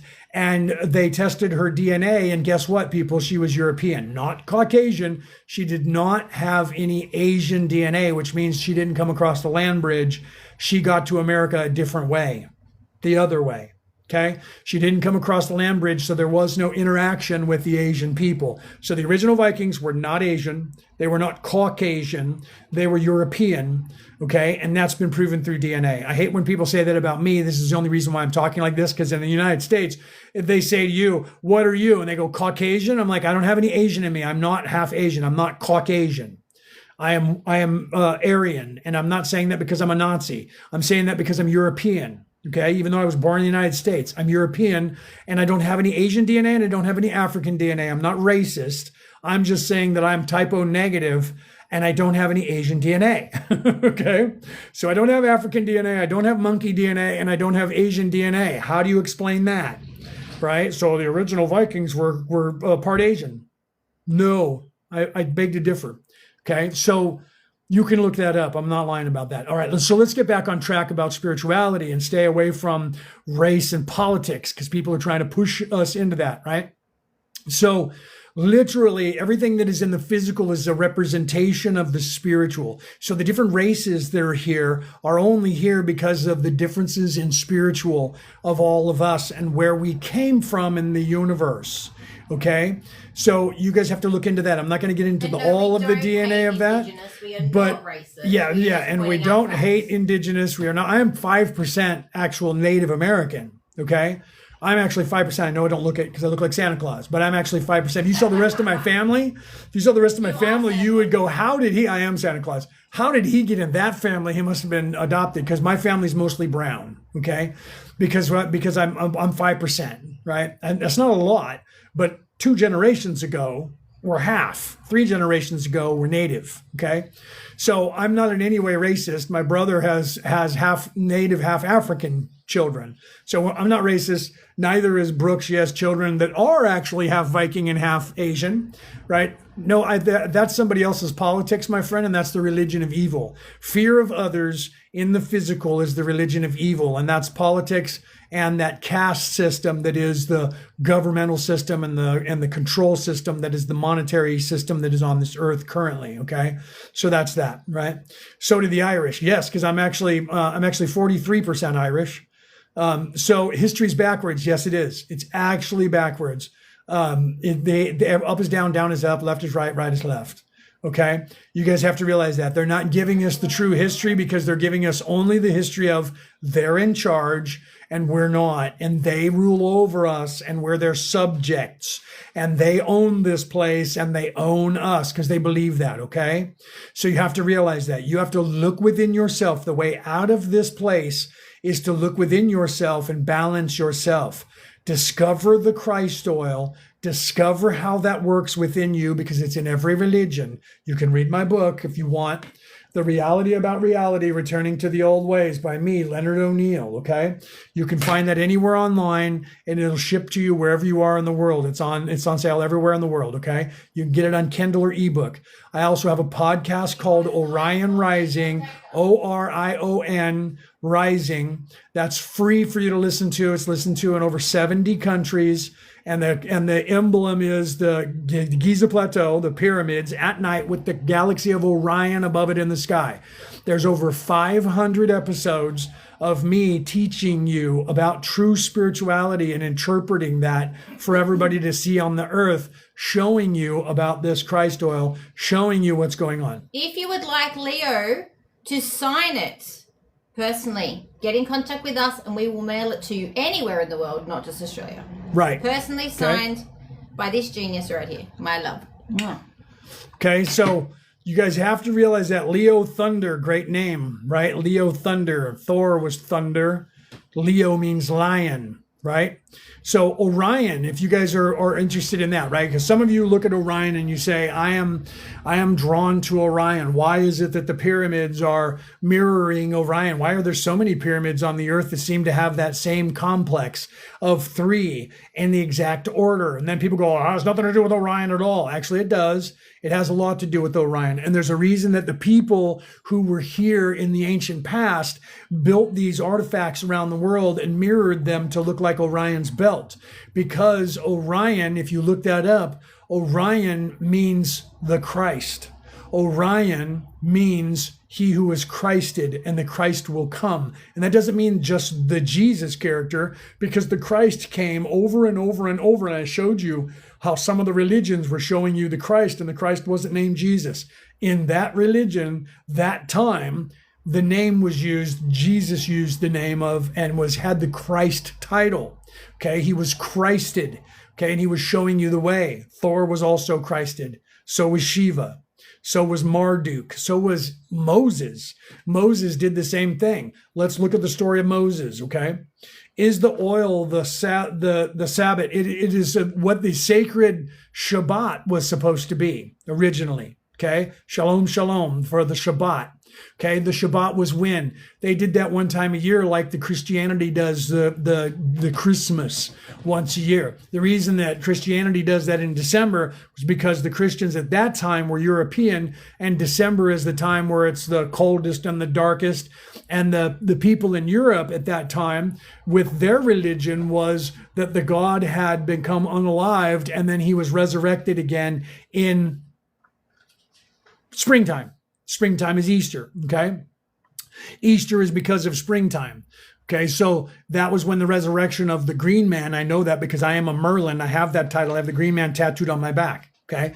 The Green Man, that was the guise of Pan, and then became Cernunnos, Cronunnos, Hern the Hunter, which is also synonymous with what? Orion the Hunter, okay? All of that goes around to all of these religions on the world of the son of the creation. Okay, that's where you get the Christed from, was from that. All right. So you have to realize that. You have to realize that, right? Somebody in Central Africa was starting. You have to realize that over in Africa, they were Christians before the Europeans were. Okay, and they don't want you to know that. They want you to know about that today. Why is that? Why is it that the one thing they don't want you to know out of all the religions is the Christianity? Why are they hiding that so hard? Because Christianity in and of itself is about the Christ oil, blatantly about the Christ oil. So all the other religions, they can just remove that from there, and you have Thor, god of thunder and lightning and battle and the different frost giants, and everything is still veiled there. And you don't realize that how many worlds are there? 7. How many chakras are there? 7. You don't realize that. Okay, you don't realize that how many plagues of Moses are there. Right now there's 10, but originally there was 7. They changed that to 10. Why? Because they didn't want you to realize the 7 plagues of Moses were the chakras, and the people who balanced their chakras properly didn't become unalived. But the Egyptians who disagreed with that and didn't balance their chakras properly, they became unalived. Okay, so that's the story of Moses. Moses was what? He was hidden. He was born from immaculate conception, and at the time there was a legend that he would undo the Pharaoh and free the Jews from the control of the Pharaoh. So the Pharaoh said, find every firstborn Hebrew and unalive them. So Moses' mom put him in a wicker basket. And if you know anything about theology, you know that wicker basket story happens about 10 times on the earth. put him in the river, and he was taken from the river. And the woman didn't know that and didn't care that he was a Hebrew, and she raised him as his own. And she was the daughter of the Pharaoh and raised Moses as a Egyptian royalty. And then eventually Moses realized that he wasn't. And what did he do? His descent from that place of grace, he was descended and he worked the earth with his people. And then Ramses II grabbed him and brought him before his father, and they cast him out. And where did he go? He wandered the desert. How many days? 40 days and 40 nights. He wandered the desert until he was going to become unalived. And he looked up to God and he said, I can't go on any further. God, please save me. I'm going to pass on. And he fell down to be passed on. And before that he actually ascended from that, God resurrected him and saved his life. And then he got up and he went back to work. And then guess what he did? He saved other people. He was very pious and in service to others. Then God appeared to him on the mountain and said, go and tell the Pharaoh to free my children. And he said, who shall I say sent me, Lord? I don't know who it is. And he said, I am that I am. Tell him I am sent you. So they called him Adonai, because that word back then meant I am. Okay. And then he said, I don't have the words, my Lord. I don't know what to say. And he said, I will be your words. I will speak through you. Wait, he became the voice of God. He became the voice. Wait a minute. Jesus was the word of God. Moses was the word of God. Similar? I don't know. Then he went and said, let my people go. And if you don't let my people go, then God will prove to you that he is the one true God. And guess who was the God that they were going up against? Serpent God. That's correct. The God of the Egyptians at the time was a serpent God. So then guess what happens? He fights off the serpent in the garden. Weird, right? Goes through past the temptation. Where's the temptation in that story? Moses went up on the mountain and was getting the 10 commandments, and all of the people had temptation. And he came out and he threw them down at him and he cursed them and he said, no, stop it, children. That was overcoming the temptation. Okay. He had the same thing happen. It's the same story told a different way. Then he led people into the promised land and became the light of the world. But then God said, you don't get to go into that city because you're supposed to come up here. So then he went out into the desert and God took him up to heaven. So the same story being told slightly different in an earlier time. Sorry, my wife's saying. Going off topic. Back to the calendar. Okay. Mikhail's asking, if he has a wet dream, does that class as being bad with the oils? On that time, I mean, I guess that you're expending that stuff. Why are you planning on having a wet dream at that time? That's getting really technical. Yeah, right. If you think someone's going to have a wet dream on that time, have them ejaculate beforehand about 4 or 5 days, and you won't have a wet dream on that night, because it usually takes people more than 4 or 5 days to build up enough frustration, you or him, build up enough frustration to have a wet dream. Yeah. Right? So avoid that by doing something, preparing for it, right? Yeah. So even my cousin's laughing. Vegas is laughing. She's like, oh my God, right? Well, it's true though. Okay, so no, you're not wrong. That's actually a very valid question that no one's asked me before. So I don't want to think I was making fun of that. Handle your business before if you know that your 3 days is coming up and you got a week before your 3 days, handle that business. Take care of business. And then you won't be having any kind of dreams like that in that short amount of time. And if that's what's happening, get it down to the wire then. Go down to 4 or 5 days ahead of time and handle that business. Right. That's a bad time to just coming in here, Sharon. Sharon comes in and I'm talking about handling the business. So I apologize for that. So is there a certain times? Yes. The Christ oil, Sharon, let me give you when your zodiac sign, when your sun sign, every single month, the moon is moving through every single zodiac sign for the entire 28 days of its cycle. Okay.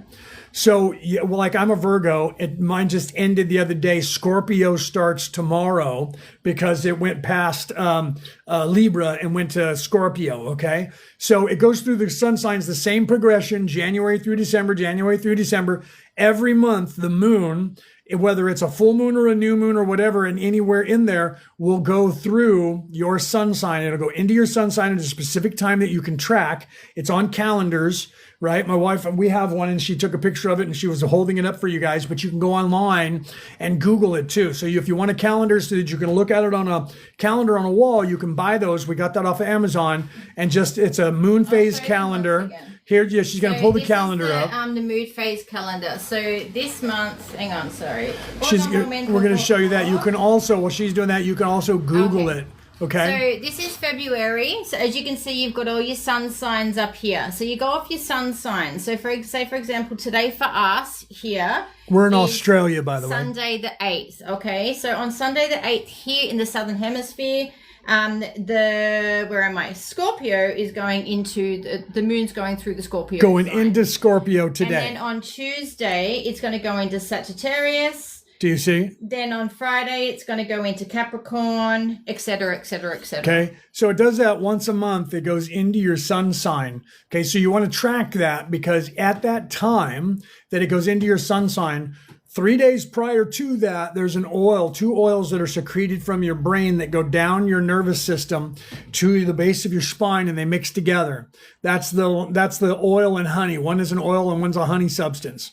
Those two mix together, and then they go back up your spine, and they get charged with the Kundalini and Kunda buffer fire, and they go up your spine and through the claustrum, where we get Santa Claus from, the claustrum, the claws, through the chimney in your brain stem, and they go to your hippocampus, which is right at the base of your bottom of inside your brain at the bottom, and it sits there Christed. It sits there, and it's anointed of John, by the way, Christed of John, and it sits inert, like it's unalived, for 2.5 days, 3 days. That's the unalived and resurrection of the Christ. Sits, and it happens within you, 60 hours. So you can track it by the calendar, or you can go online and find a calendar online. Just put moon phase through your zodiac, or moon sign in zodiac calendar, and then there's websites you can see, or you can buy one, or they're there. Okay, so you can look that up. The moon calendar, it has all the cycles, tells you when it goes in and out of all of the signs. Whatever your zodiac sign is, when it goes into that oil has already gone down your spine and back up, and it's sitting in here.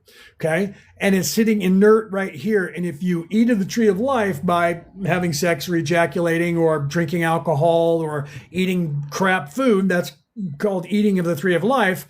That's when you're on Santa Claus's naughty list, not the nice list. Okay.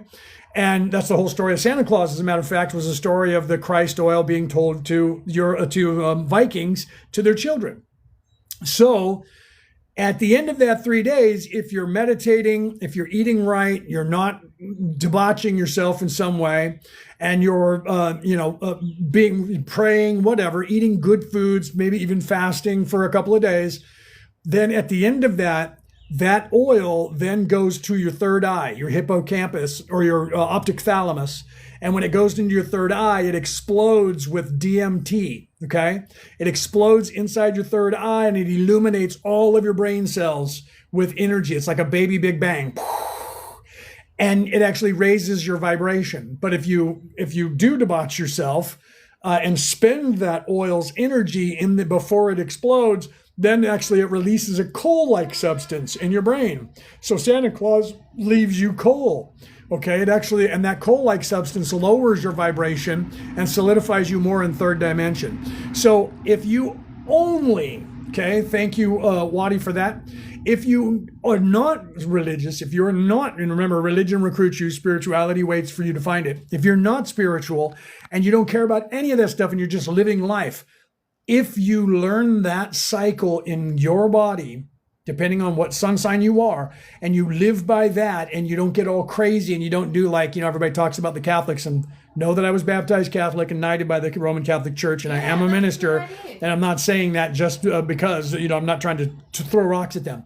But people say about the Catholics, they just go and confess every Sunday and go out and do whatever, okay? You have to also not be debauching, so you have to actually be a good person and be in service to others. If you're a good person and you're in service to others and you're not getting all crazy, what will happen is that oil will explode in your brain on that day at the end of that 60 hours, the end of that 3 days, and it will raise your vibration. And the more that you do that month by month by month, the more it will lift the veiling of your forgetting, and you will start remembering who you are, why you came here, and what you're here to do. All right. Can you do a video about this specifically? There are videos out there already on YouTube. If you look at YouTube, you can Google that and Google the Christ oil within sacred, you could put sacred alchemy, sacred sexual alchemy within the body. And there's at least 7 or 8 videos out there on YouTube right now that actually have all of that information actually explained to you by a doctor. You can hear him talking. He has like an accent. I think it's like kind of like an English accent who's doing that. So you guys can look at that. I've talked about maybe doing that a few times. Yeah. That's why I wrote about it in my book. I don't know. Maybe we'll do a video about that. My wife's all hot and ready to do a video about that. So who knows? Maybe we'll do a video about that and pop it up there for you guys to see. Okay. So you have to, the AI summary is Egyptian history and moon cycles. Ask about the zodiac. That's hilarious, right? So since women don't really had emission, what's that? Since women don't rely, so women, you have to realize that they're pushing you guys down, and they've been doing that. That's part of their way to control the societal structure, is to take away the sacred feminine so that we can't balance. They're taking away that which is the love, the nurturing, the caring, that heart chakra, and the spiritual plane. That is the feminine aspect, archetype of this physical plane. The masculine archetype is the bottom 3 chakras, which is physicality. Even though we also embody, if we're balanced, we embody the wisdom and stuff like that. Women do too. So the churches all decided that women needed to be out of the way, because that's the only way that they could keep people in a lower vibration and keep people more warlike. So they do that. They're controlling the feminine and keeping the feminine away from the world, so that people can't figure it out, right? Sharon said a good point, but I can't pin it because thank you for that. The algorithm.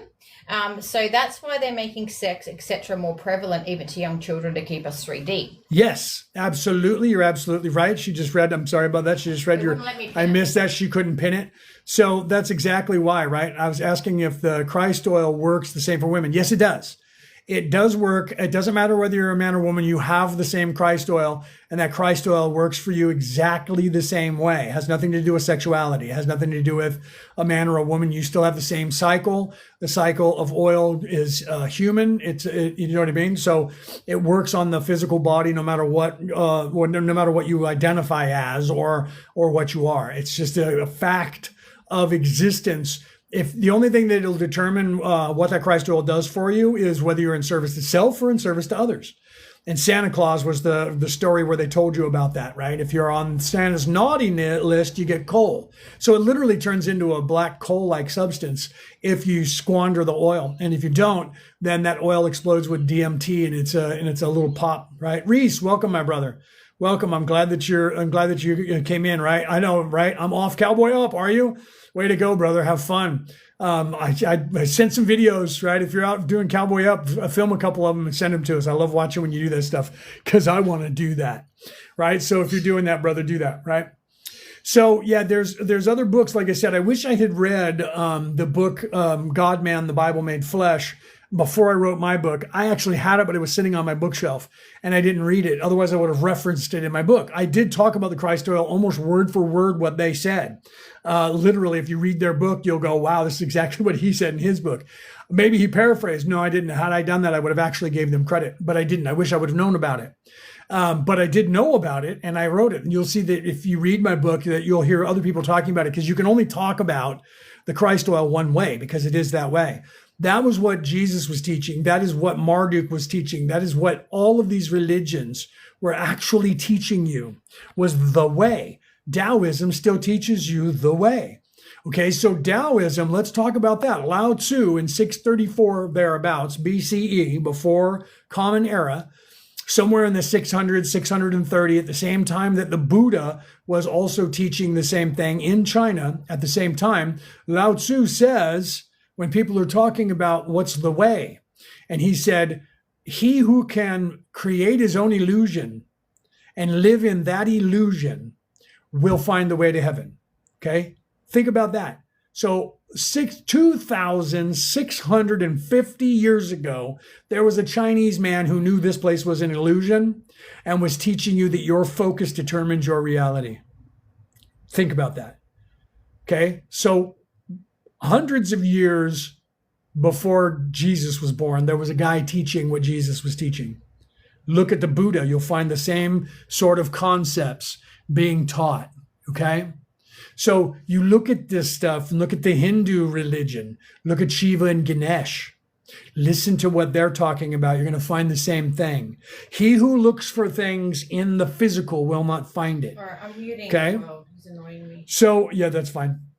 So he who looks for it, and I hated that they always said he, everything back in the past, right? He meaning man, meaning the humanity. I hate that. They, right? Is the person, whether it's a man or a woman. Okay, whoever is how they should have said it. Whoever looks for things in the physical will never find their way to heaven. Okay, because it's not in the physical place. So people have been looking for the land of milk and honey forever. The land of milk and honey is in your head, in your body, and it goes up and down your spine once a month.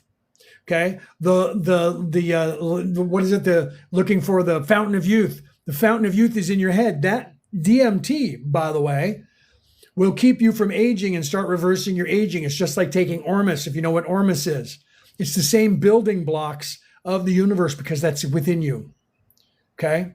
So that's within you. So it's the same building blocks. So it actually will reverse your aging. And as long as you're not debauching yourself, if you're eating 500 pounds of sugar and smoking 150 packs of cigarettes a day, you're going to age faster because you're spending your body and you're damaging your body. Okay?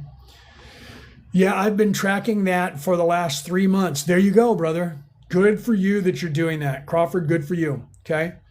So, this is one more shizzo that I expected. Nice. What is that, bro? You're going to have to be trolled right on out of here, right? If you're going to be trolled. So, and how do I do this? You track it by looking at the calendar either online or buying one that has the moon cycles in it, and it tells you when the moon moves in and out of your sun sign, your zodiac sign.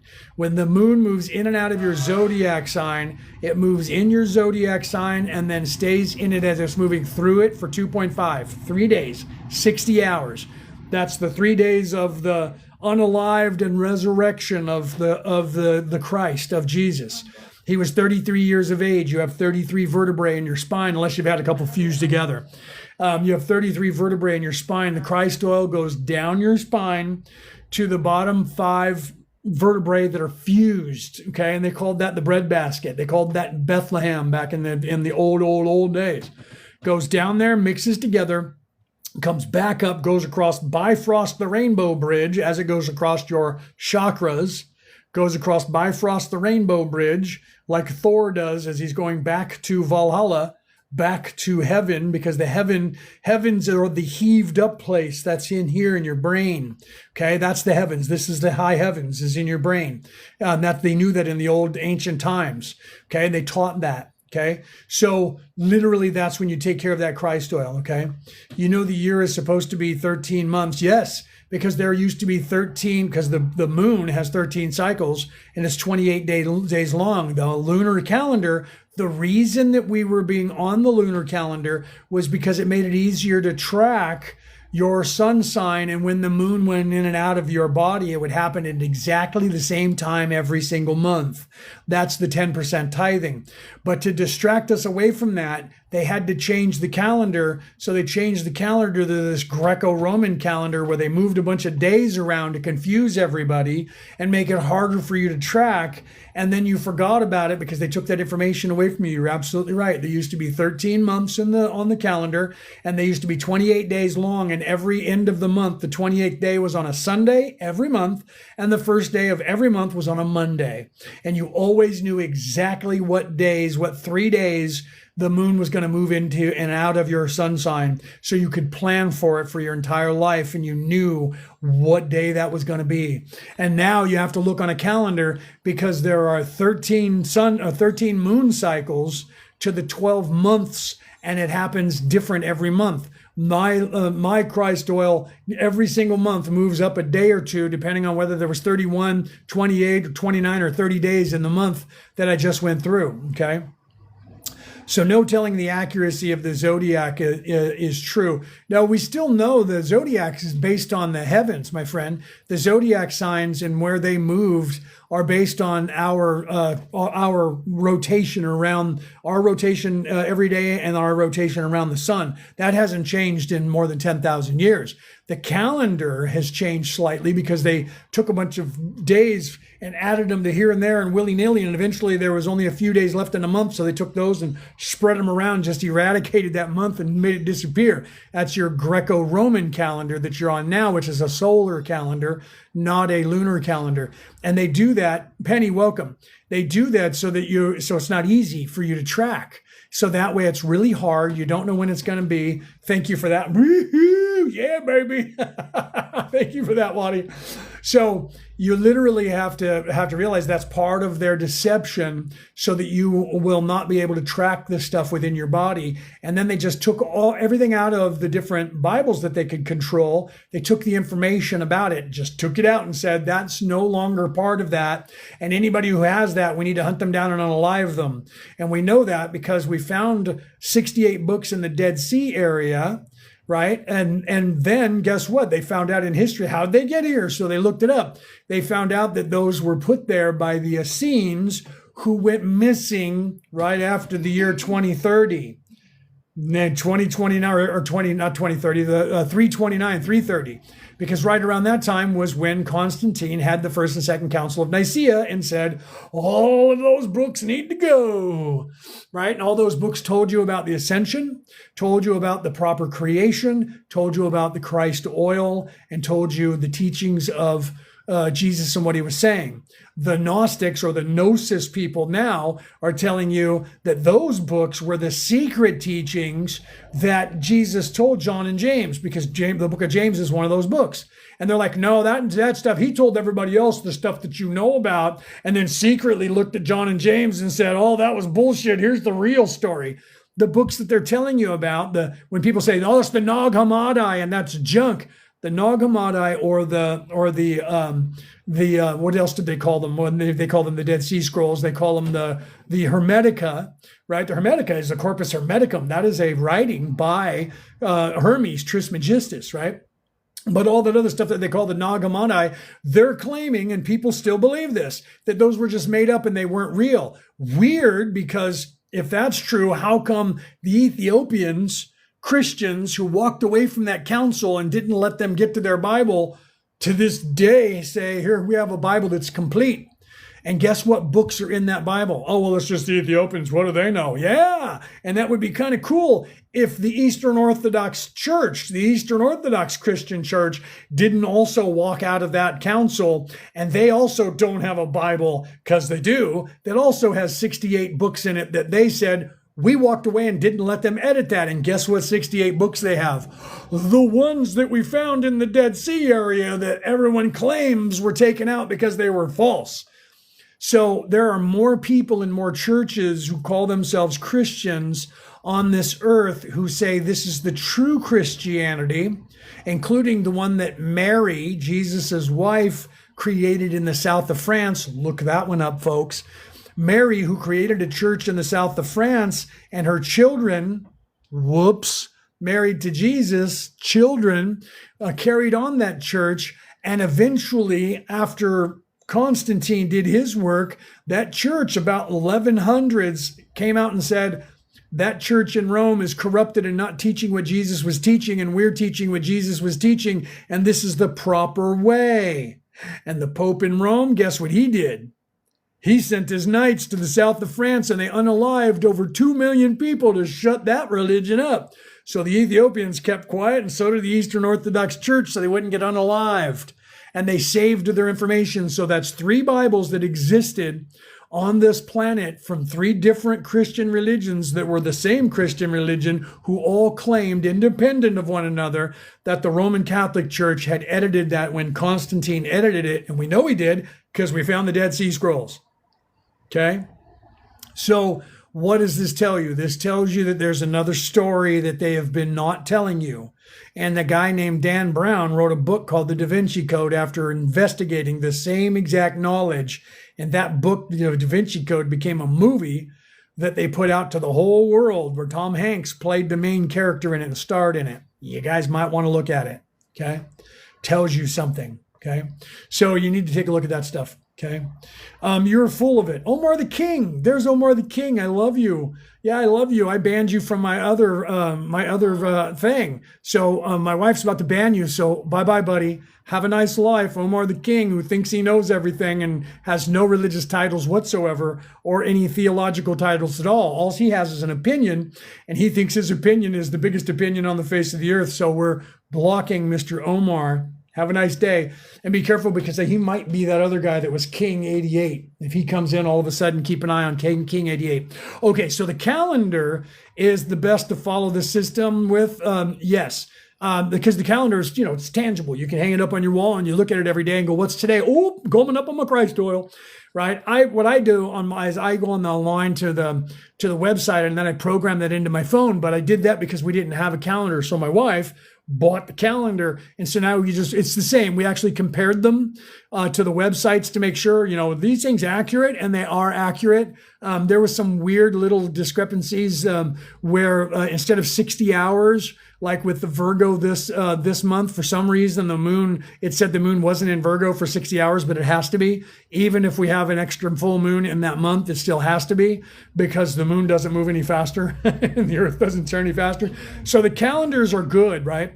Am I religious? No, I'm spiritual, but I do have 4 religious titles in 4 different religions, and I have a spiritual title on top of that, okay? So I am a Christian minister. I have a Christian minister title. I was knighted by the Roman Catholic Church, which gives me a minister title in that form of Christianity. I'm a Merlin. I'm a Druid priest. I have that title there, and I'm a Reiki master teacher, and Reiki is a spiritual practice as well.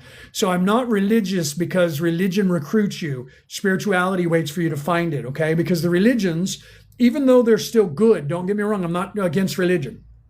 Religions, the first step in avoiding a trap is knowing of its existence. Religion has been controlled, and they're not teaching you the true religion, the true spiritual way that religion was originally formed about and for. And it's not the fault of anybody who's in the religion today. They either don't know about it or they can't teach you anything, because the curriculum that they have, if you're a Christian, I'm a Christian minister and I don't have the Bible here to show you, because I moved from California over to Australia and didn't bring the Bible with me because it was very heavy and I was saving space. If you guys have ever flown, you know that. I had a Bible that weighed almost 10 pounds, okay? And I'm going to have to get another one while I'm here. So there's a curriculum in that your pastor, if you're Christian, is teaching you from. Okay, the Bible that they have either has a 2-year curriculum, a 3-year curriculum, or a 5-year curriculum. Okay, and what that means is that every day when they open the Bible to what today is, and today is what? What are we, the 7th or the 8th? We're the 8th of February today, okay? So I would open up my Bible, and on the 8th of February, it would say, teach these things, and that would give me like 4 or 5 reference points.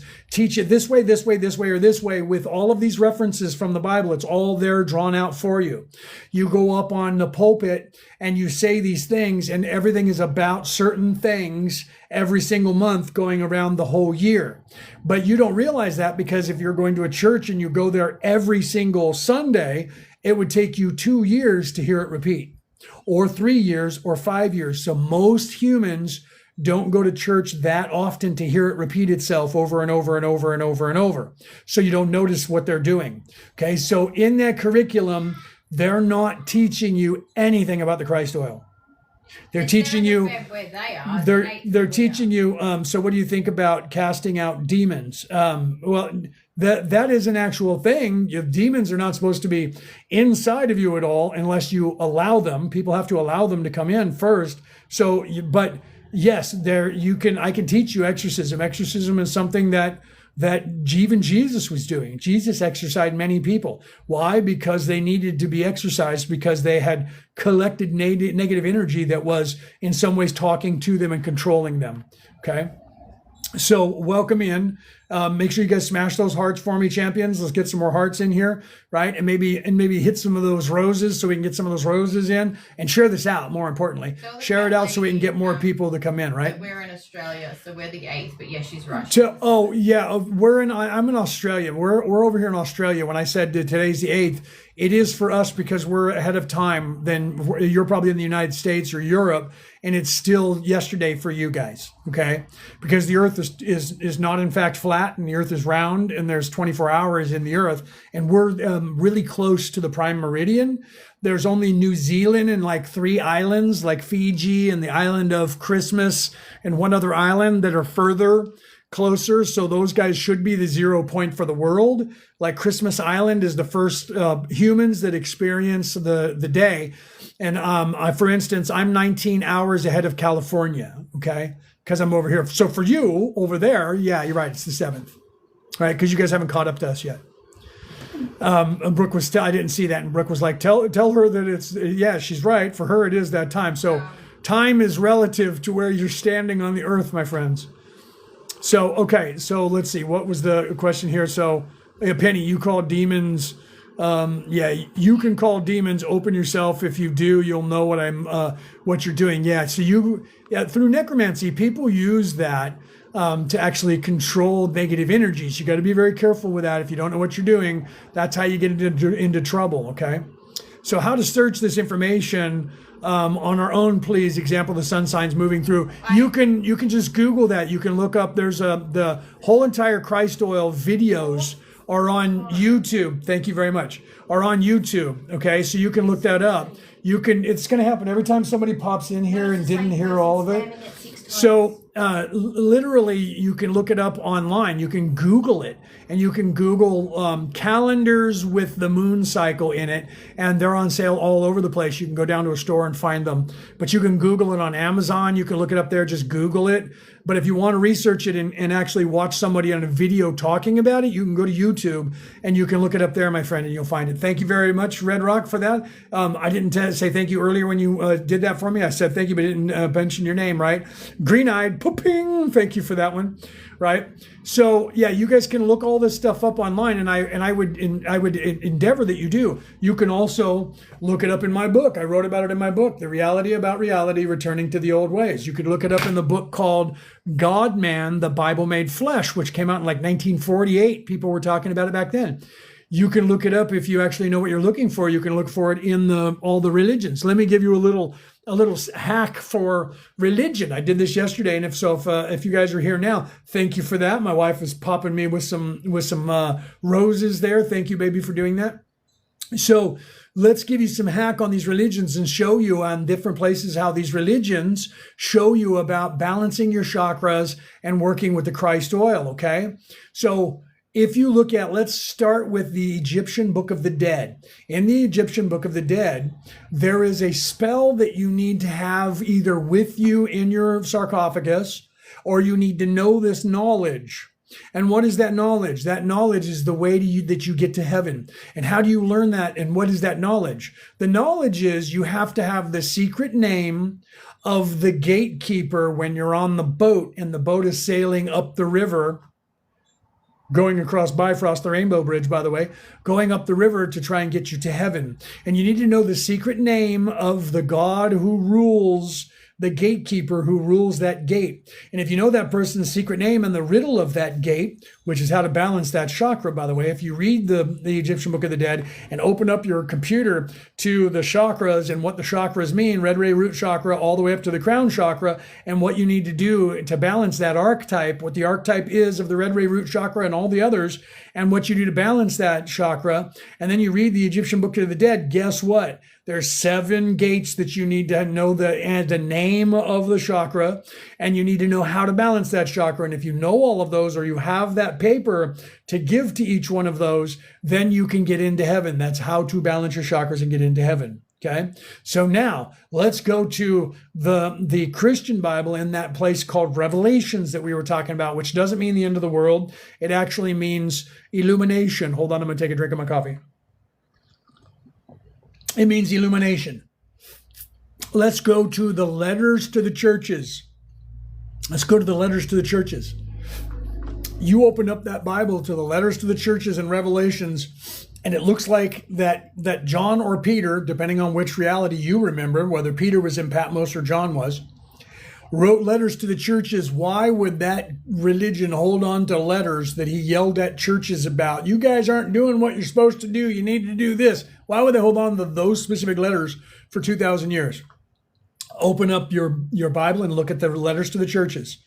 Open up those chakras again and what they mean and what the archetypes mean and how to balance your chakras 1 through 7. You'll find there's 7 letters to 7 churches. If you read what the name of the church is, if you try to look it up, they'll tell you a place where that church might have been in history. That's the secret. That's the ploy, so that when the Romans, or when the people, I think he was on Patmos, when the people that were his prison keepers saw that letter, they went, it's just some letter to his followers about how they're not doing anything. Send it on.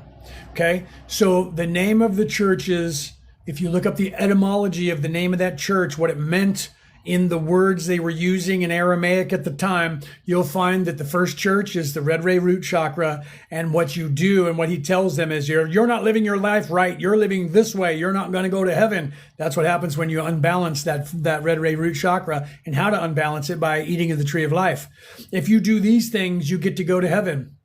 And they have a highlight there to let you know that the words that you're reading mean something different. And the highlight says, let him who has the ears to hear, let him who has the eyes to see, let him who has the knowledge to know, the wisdom to know. Highlight, highlight, highlight, highlight, saying this information that I'm telling you here is a secret. There is something within this. It's esoteric. It's not just the physical words that you're reading on the page. That's why they kept it for 2,000 years, because it's veiled and it's hiding how to balance your chakras and go to heaven. In Revelations, in the Bible, in the letters to the churches. You want more proof? Let's go back to Moses. When Moses went back and was talking to the Pharaoh, and he said, you have to do these things and let my people go. And he said, otherwise, the God of Israel is going to bring the plagues upon you. Originally, there were 7 plagues of Moses from God, not 10. They added 3 later. There was 7 chakras, rainbow bridge, 7 chakras. Look at the very first chakra and look at the red ray root chakra and the archetype. And if you don't balance it, what is it that he had to do in the first plague and he didn't do it? And the Hebrews all did what God told them to do, so they didn't get punished. Go all the way through the plagues and you'll find that it's the 7 chakras, once again, being encryptedly told to you in the story of Moses, who is the same Christed character of the Christ oil that they're teaching you about. Okay? You can look these up. I know this. I've been interpreting these for you people on my podcast for a long time. I'm not the only one saying this. This is not something that I think. This is something that I know. Okay? The Emerald Tablets of Thoth, whatever you call them, Toth, whatever you know him as. Thank you for that. Look at that. Boom, lights streaming. Thank you very much for that, right? Thank you, Red Rock. If you look at the Emerald Tablets, and you look at the first, 7 books, 7 tablets, guess what? It's about balancing those 7 chakras.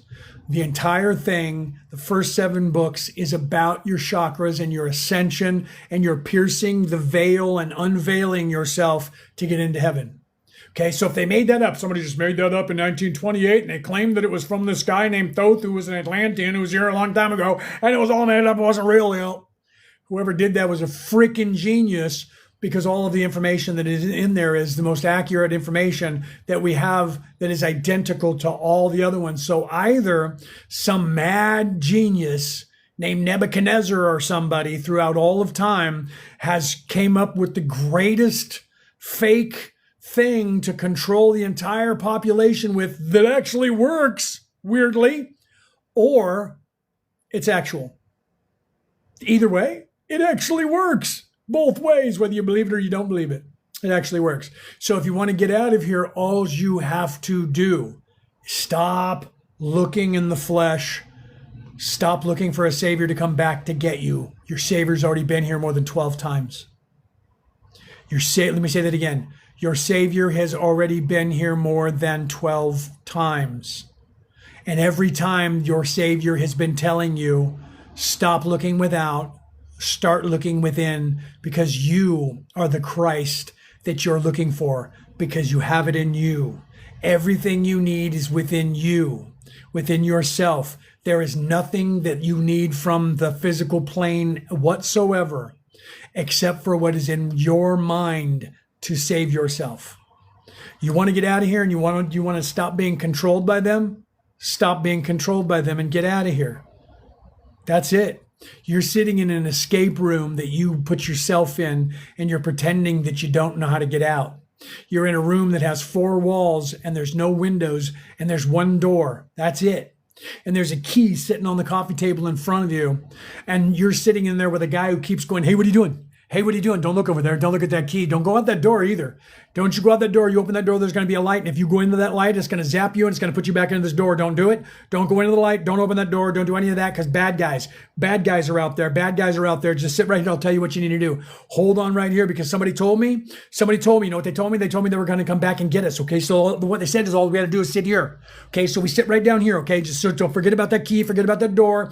We're just going to sit here and wait. Okay. We're going to sit right here. We're going to drink some beer. We're going to watch some TV. And we're just going to chill. Okay. They're coming back for us. They're coming back for us. They told us that. Listen to me. Listen to me. Focus on me. Focus on me. Listen to me. Sit right here. Sit right here. Sit right here. Yeah. Don't look at that door. Yeah. Woo. That was close, bro. You almost killed us both. You almost unalived us both. Pardon me for that. Okay. Will you tell us about the pineal gland? That is where the Christ oil, Shirley, is your pineal gland. If you look at the Eye of Horus, which people thought was the Eye of Ra on this planet for a long time, the Eye of Horus is actually showing you your third eye. That's why the eye is real big right there. It's your hippocampus. And then that little thing that's coming off of it that looks like a little punching bag is your pituitary gland. Okay. So literally all of those things are in your mind, right? So are real in the mind. Yeah. So so all of that Christ oil is in your mind. It's physically a thing that happens in your body that goes, this reality, this thing that you call reality is an illusion. It's actually not happening. You just think it is. Okay, so the trap that you're in, the escape room that you're in, is in your mind. It's a trap of the mind. He's a friend. He's just asking what we're talking about. Sean, how you doing? Well, we're talking about the Christ oil again. Welcome, brother. We're talking about the Christ oil and how to get out of here and how to hack this matrix. So you've created a matrix for yourself, right? To say that you have a free will is not reality. No, it is reality, Sean. You do have free will. You have complete free will. If you're thinking in the reality sense of physicality and you believe that you have controllers who own you because they think they own you and they've been telling you that they own you, then you don't have any free will because you're giving them power over you. You have free will. You've had free will from the very beginning, but they're distracting you away from that. Okay. They're making you think they own you. They're making you think they own everything. And the more you focus on them, because your focus determines your reality. So the more that you focus on them and that religion, which is politics, which is the caste system or maritime law, right? Is it okay to partake of, DMT is what it actually is, Lyndon, that is secreted in your brain in that Christ oil. So I'm not suggesting, because this is all for entertainment purposes only, TikTok. So we're just talking hypothetical. So, those other things that we can't talk about on these communist platforms, those words that have to do with certain things that grow in the ground, that are around the world. One is blue and it's a flower, and the other one looks like Santa Claus's hat. And it's red and white, and it has polka dots on it, and it grows in the dark areas of the earth. And they have, when you ingest those, they have chemicals in them that could, in some ways, enhance your psychic abilities and raise your vibration, or things that you can do with those by drying them out and using fire on them so that there's smoke. Yes. Those things have been used on this earth in every religion to expand the consciousness of people throughout all of time. We don't have to do those things anymore because we're so close to waking up. However, there are different aids that you can use, including eating things that are good for you, and eating some of those dried fruits and meditating, doing different things that are not eating junk foods and crap things, right? Well, that explains why they put a ban on them. Yes, Crawford, that's exactly why there's a ban on cannabis and all of those chemicals because it actually expands our consciousness. So to control the conscious level, they make all of those things illegal so that nobody can use them, and then they get in trouble if you do. And guess what? It keeps people growing slower, right? Keeps people growing slower. So they keep you into a lower vibration. Why do you think they call it high, bro? Why do you think they call it high? Okay, because you are high. You get high enough THC in your body, and your ego and your thinking mind doesn't bother you anymore, and you just sit there and you're experiencing, man. You're zoning. That's why they call it the zone. You're experiencing. So wait a minute, what was that? Can you explain to me my choice and free will are the same? Okay, so right now, am I holding you hostage in this live? Or do you have the choice and the free will to leave this live whenever you feel like it? Okay, there's free will right there. You have the free will to do whatever it is that you want to do, and you have the choice to do it. That's as simple as I can make it, right? You're trying to say that there is no free will and you don't have choice. You chose to come in here and ask me a question, my friend, and I chose to pick your question to answer. That's free will. You were born free from the time that you were born, but you're born into a system who wants you to believe that you're not. And they keep trying to remind you that you're not, that you're in a caste system, and they keep telling you that you owe them something, right? Will is said by the father choice is the, hold on, let me read this. By the father is the decision for your own choice to align with the father. So hold on, what is that, Leo? Do you think that you agree for parts of your life to be written? So hold on, I got to answer both of those, right? So now you're trying to quote the Bible, and you're actually quoting it not proper, by the way. And it's also a part that's been edited. You have to realize that, like, let him who hath understanding reckon the number of the beast. The next words have been edited so that you don't understand the rest of the thing. They tell you, for it is a human number. For it is a human number. And this number is 636. That's a wrongful translation. The actual translation in its original form was, let him who hath understanding reckon the number of the beast, for it is the number of man. And its number is 666. Our Father who art in heaven, hallowed be thy name. My friend, you're quoting that wrong. Our Father who art in heaven, hallowed be thy name. Thy kingdom come, thy will be done on earth as it is in heaven. That's a prayer that's actually wrong. It's actually said backwards. Okay, I'm a minister, my friend, of 4 different religions, and I am a theologian. I've spent my entire life since I was 8 years old studying religion and philosophy and spirituality. Okay, so you're quoting that wrong.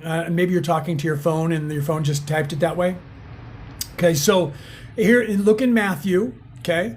Look in Matthew, and you'll find a verse in Matthew where Jesus is talking to Matthew, and it's not, I always get it wrong, it's Matthew, I don't remember what it is, Matthew 8 or something like that. Look at Matthew and start reading Matthew, and you'll hear that in there Jesus says to him, my friend, he says, and God says to you that what you sow on earth, I shall too sow in heaven. What you reap on earth, I shall too reap in heaven. Okay, that means as below, so above. That means you have free will. What you do on earth, whatever that is, I will make so in heaven. Not do as I say, not a caste system where God is in charge and you're beneath God and you have to obey God and you have to worship God, because Jesus was teaching you that you don't have to worship anyone, that you don't have to obey anyone, that God knows who you are and God loves you unconditionally. And Jesus was teaching you that the God of Israel and that Bible and that thing was not the true God of the universe, and that was taken out of there too. So you're actually quoting an edited version. You're probably quoting from the New International Version, NIV. If you're quoting the NIV version, that's been edited. You can look that up and compare it. There are people that have done that, and they're showing that on the internet, that the New American Version or the New International Version, even going back to the King James Version, KJV, that was from the 1500s, and that was even edited from the older version. So depending on the version that you're saying, my friend, you're going to get a different text. that's been edited. Even though in the Bible it says that you can't add or subtract anything from this Bible, you can't edit this Bible or you will be in trouble with God. And then Constantine took 68 books out of it. Okay, so look into that yourself, bro. You need to really pay attention. So I go to the original book. You have a copy of the original book? I would like to see that, because if it doesn't have the 68 books in it and it's not exactly the one from Ethiopia, you don't know what you're talking about. You're looking at a book that they're printing, and you should open that book up and see when it was published. And then look at that. If that book wasn't published about 2,000 years ago, you don't have the original book, my friend. All right, I'm muting. Okay, so you need to go and look at that. So let's move on. Let's go back to talking to people who are having their thoughts on DMT already, or is that DM? Okay, we're not talking about drugs. MDA, yeah, we're not talking about those anymore. I think that, I don't know if you are aware of this, but the more you ask me these questions, and then even if I read your question out loud, I'm going to get dinged by this platform that doesn't like us talking about spirituality or that kind of thing. So I'm not going to be talking about that anymore. So please, if you want to talk about those things, you have to email us and talk to us privately when we're not on these platforms, where we can actually talk and say things a little bit more openly. We have a Zoom that we're going to be putting together, a Zoom class or a Zoom meeting, a couple of them, because we're in Australia. And so we're going to do one for like the Americas and the time zones there, and then Europe and the time zones there, and then everybody else that are kind of on our time zone here in Australia, where we're going to have Zoom meetings where we can actually have conversations like this and not get in trouble with algorithms while I'm on the live. Okay. So to pay you to have your conversation, no, Sean, that's going to be a free Zoom meeting that people can come on to do that. You need to get out of your third dimensional thinking, my friend, and you need to move into a different mindset. You're in a mindset of danger, and you're in a mindset of fear, and everything that you're doing is suspect, and you're misquoting things to somebody who has spent his entire life actually researching that. So I actually have pieces of paper that say I know what I'm talking about. So in your world where you have to have pieces of paper to say that you know what you're talking about, I have those pieces of paper, and I can tell that you don't. I'm not trying to be offensive to you, but when you misquote something like that, then that's annoying, right? So I apologize, right, for that, because I don't want to have to push you out of the thing, but you're like saying things that you're just coming from a place of fear, my friend. Did you end up booting him? Yeah. I didn't boot him, I muted him. So he's okay. So you're in there. He's just distracting us from everything. Yeah. So I apologize to everybody that is asking actual questions, right? What's the true Lord's Prayer? The true Lord's Prayer, you can look it up, was close, but he was saying, when he said it, I started saying it, right? Our Father who art in heaven, hallowed be thy name. Okay, so that part is right, but he was saying, how would be thy name, or something like that. That's wrong. It's hallowed be thy name. And the modern one, it is, your will be done on heaven, your will from heaven to earth. And it's backwards. And that's what Jesus was trying to teach. But they don't tell you the prayer that way. They don't tell you the prayer that you're supposed to. There's actually a video out, and I don't know the Aramaic, or I would actually give it to you. There's a video, I'll have to find it. If you look at my page, Leonard O'Neill, and it might be on Merlin and Maeve, where we repost them, there's one where the guy actually reads the Aramaic of what Jesus was actually saying, and it's nothing that's printed in the modern Bible that you have. And he translates the words from Aramaic into modern English today and tells you what it was that he was saying. And even that prayer of Our Father has been changed to be backwards to the caste system of what your will in heaven is what our will in heaven on earth is. And that's why I brought up to him, if you read the book of Matthew, you'll see that Jesus was telling him the opposite, that God didn't say, my will in heaven will be your will on earth. God was saying to him, your will on earth will be the will of heaven. So we are supposed to create the new heaven and earth, because we create the new earth, and then God makes the heaven what we created the earth. So even the rabbis from the Hebrews, because I had a conversation about that where we were debating this, and the rabbi was taking the devil's advocate. He was playing God and talking as God. And we were asking questions. God, why are we here? God, what are we supposed to be doing? And the final thing that he said was, here's what's happening here. I have given you a house, and you're supposed to make a home out of it so that I may move in it. Okay, so that's not do as I say. That's not as above, so below. That's as below, so above, as within, so without, not as above, so below, or as without, so within. Okay, so they've taken that context and flipped it over so that there's a caste system where there's one person in charge and everybody else is below them, and there's these stations, right? Archangel, angel, Nephilim, stations, humans, way, way, way, way down here. Humans, way down, fell, way down. You're nobody, you're nothing, you're way down. That's what they're teaching you. Okay, that's just not true. And when you get to these things, like these ancient texts, like the story of Adapa, which is the most ancient scroll in the history of the world, that all these other religions, when you read the different stories of Noah and Adam and Eve and all of that, came from that story, which is a Mesopotamian scroll that's not even owned by the Mesopotamians. They say it's from a culture that came before them. And in that story, they tell you the story. That's where you get that story of the archons. And people are saying the archons are bad and evil. They're not. Archon created the Ajiji, and the Ajiji created the Anuna, where you get that word Anunnaki from, okay? The Anuna are you, me, and everyone else, my friend. The Archons are archangels. They created the Ajiji, that's the angels. The Ajiji got jealous because they didn't want to work here anymore. We need to create somebody new. So the Archons created a new angel, Anunnaki. Ki is energy, like the Japanese word ki or the Chinese word chi means life force energy. Anuna meant new ones. They created new life force energy like God and sent them down to earth to take care of the earth. Me, you, everyone here, you're an angel of the creation. But then they say, no, that's not what that meant. The archons were third dimensional constructs, came in a spaceship because they wanted gold. And then, no, wait, it wasn't them. They created the Anunnaki who came to earth who wanted gold, and they created the human race. They even changed that. Okay, Zachariah Sitchin in 1948, who didn't understand how to read that language, saw the word Anu and realized that Mesopotamia was in a certain place in the desert, and next to them there was a border of hundreds of miles, almost 1,000 miles, by a country there that were called it was called Arcadia. They were Arcadian. They were actually Greeks. And they had a god called Anu. So he saw that word Anu and said it must be the word Anu, must be the god Anu. Ki came to earth. He forgot about the word Na, silent letters, don't know, threw them out, and said the god Anu came to earth.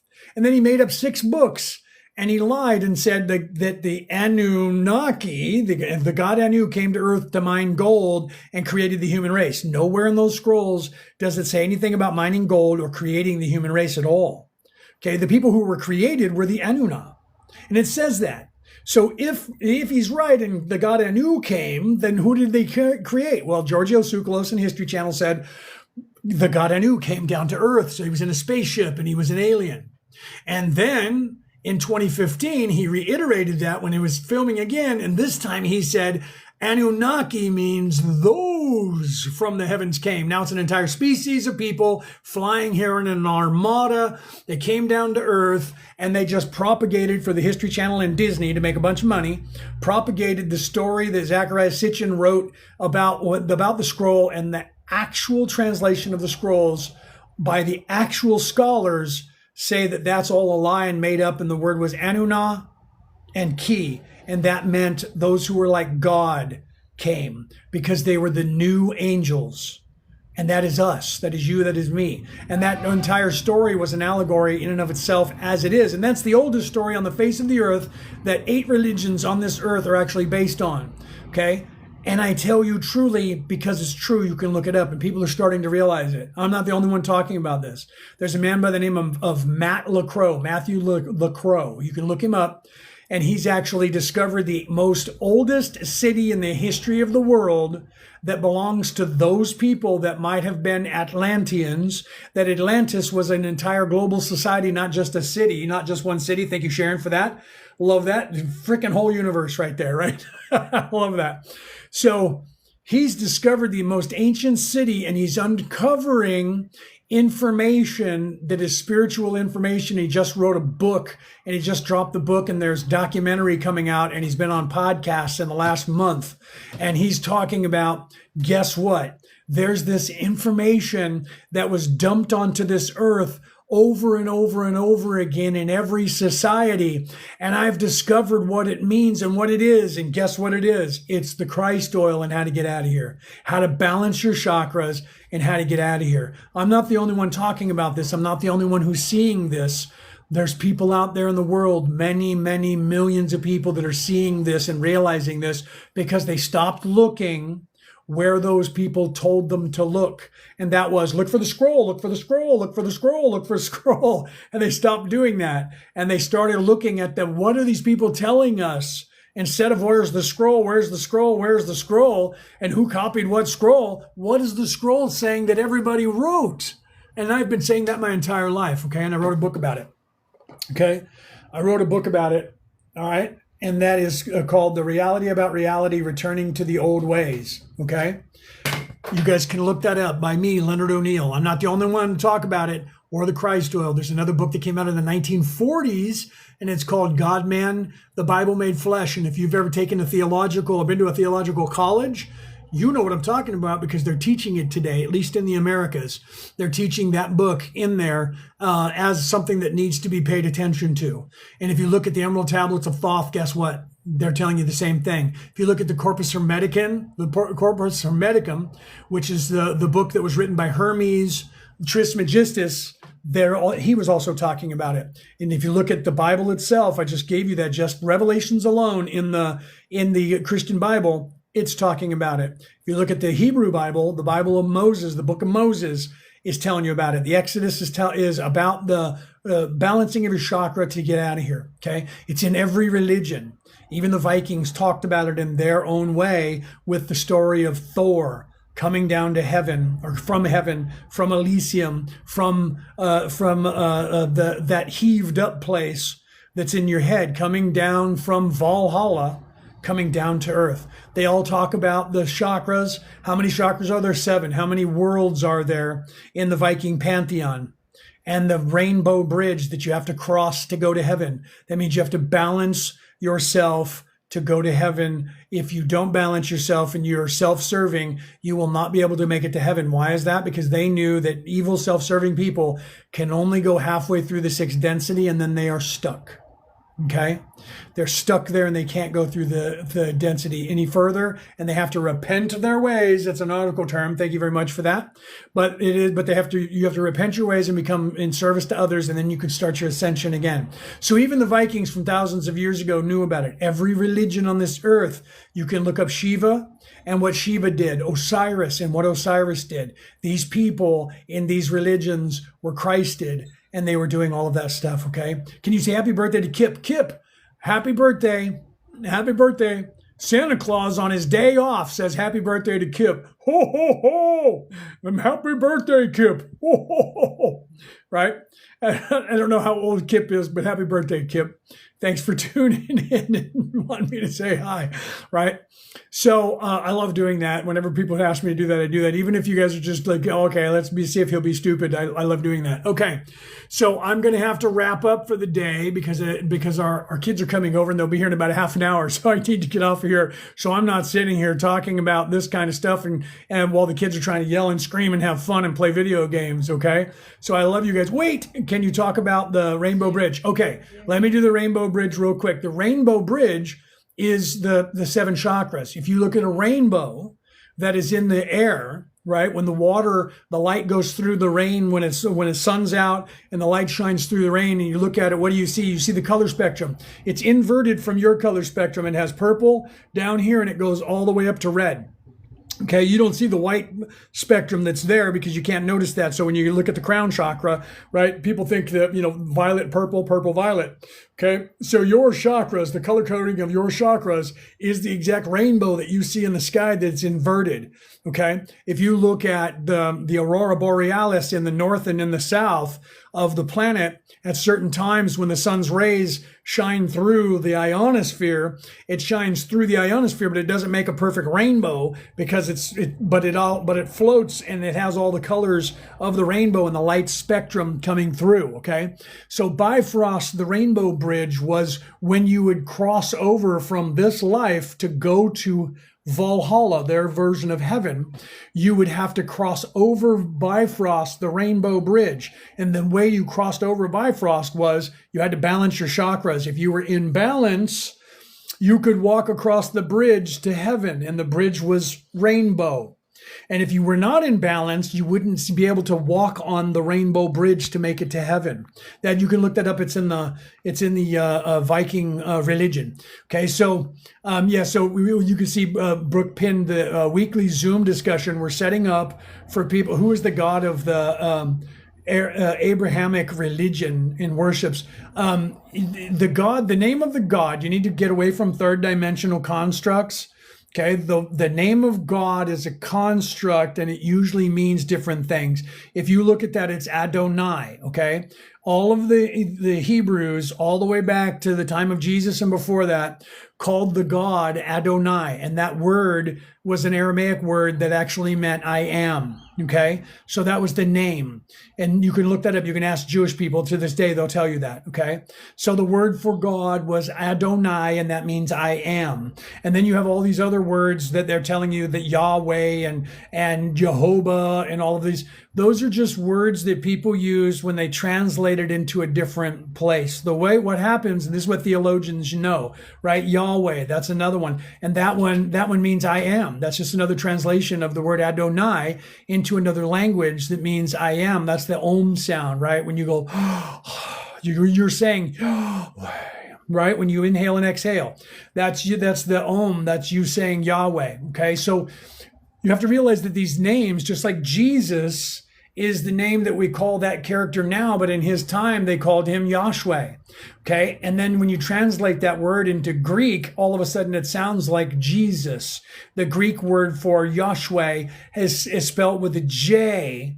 Okay, not a Y, because that sound was different to them. Here's an example. My name is Leonard. That means Lionheart. Okay. Leo, Leonard. The Nard is Middle German. Okay, so which is Middle English, is Middle German, and it means heart. Leo is the Greek word for lion. Okay, Leo. We get the word lion because the Greek word was spoken by French people who say lion instead of Leo. They say lion. And the way they spell that word lion is Lion, lion, meaning Leo. The Greek said Leo, the French say Lion, and then we have that word in English, and we changed where we had the vowel sounds, and we say lion instead of lion. So the word Leo is the word lion, spoken by French people and translated by people saying it wrong in English. So it evolved into the word lion that we use now. But its base root, if you look up the etymology, is that. Okay, so my name, if I were Greek, would be Leonidas or Leonidas, which means Lionheart.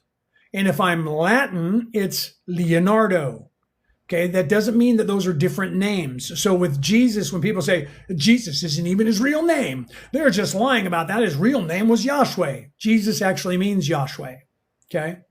It's just that Yahshua was in Aramaic, and Aramaic translated into, say, Yiddish, or translated into one of the other languages, Swahili or so, or then maybe into Coptic, but it was actually translated from the Aramaic to Greek, then to Latin, then to English. And because of that, we now say Jesus, not Yahshua, not Jesus.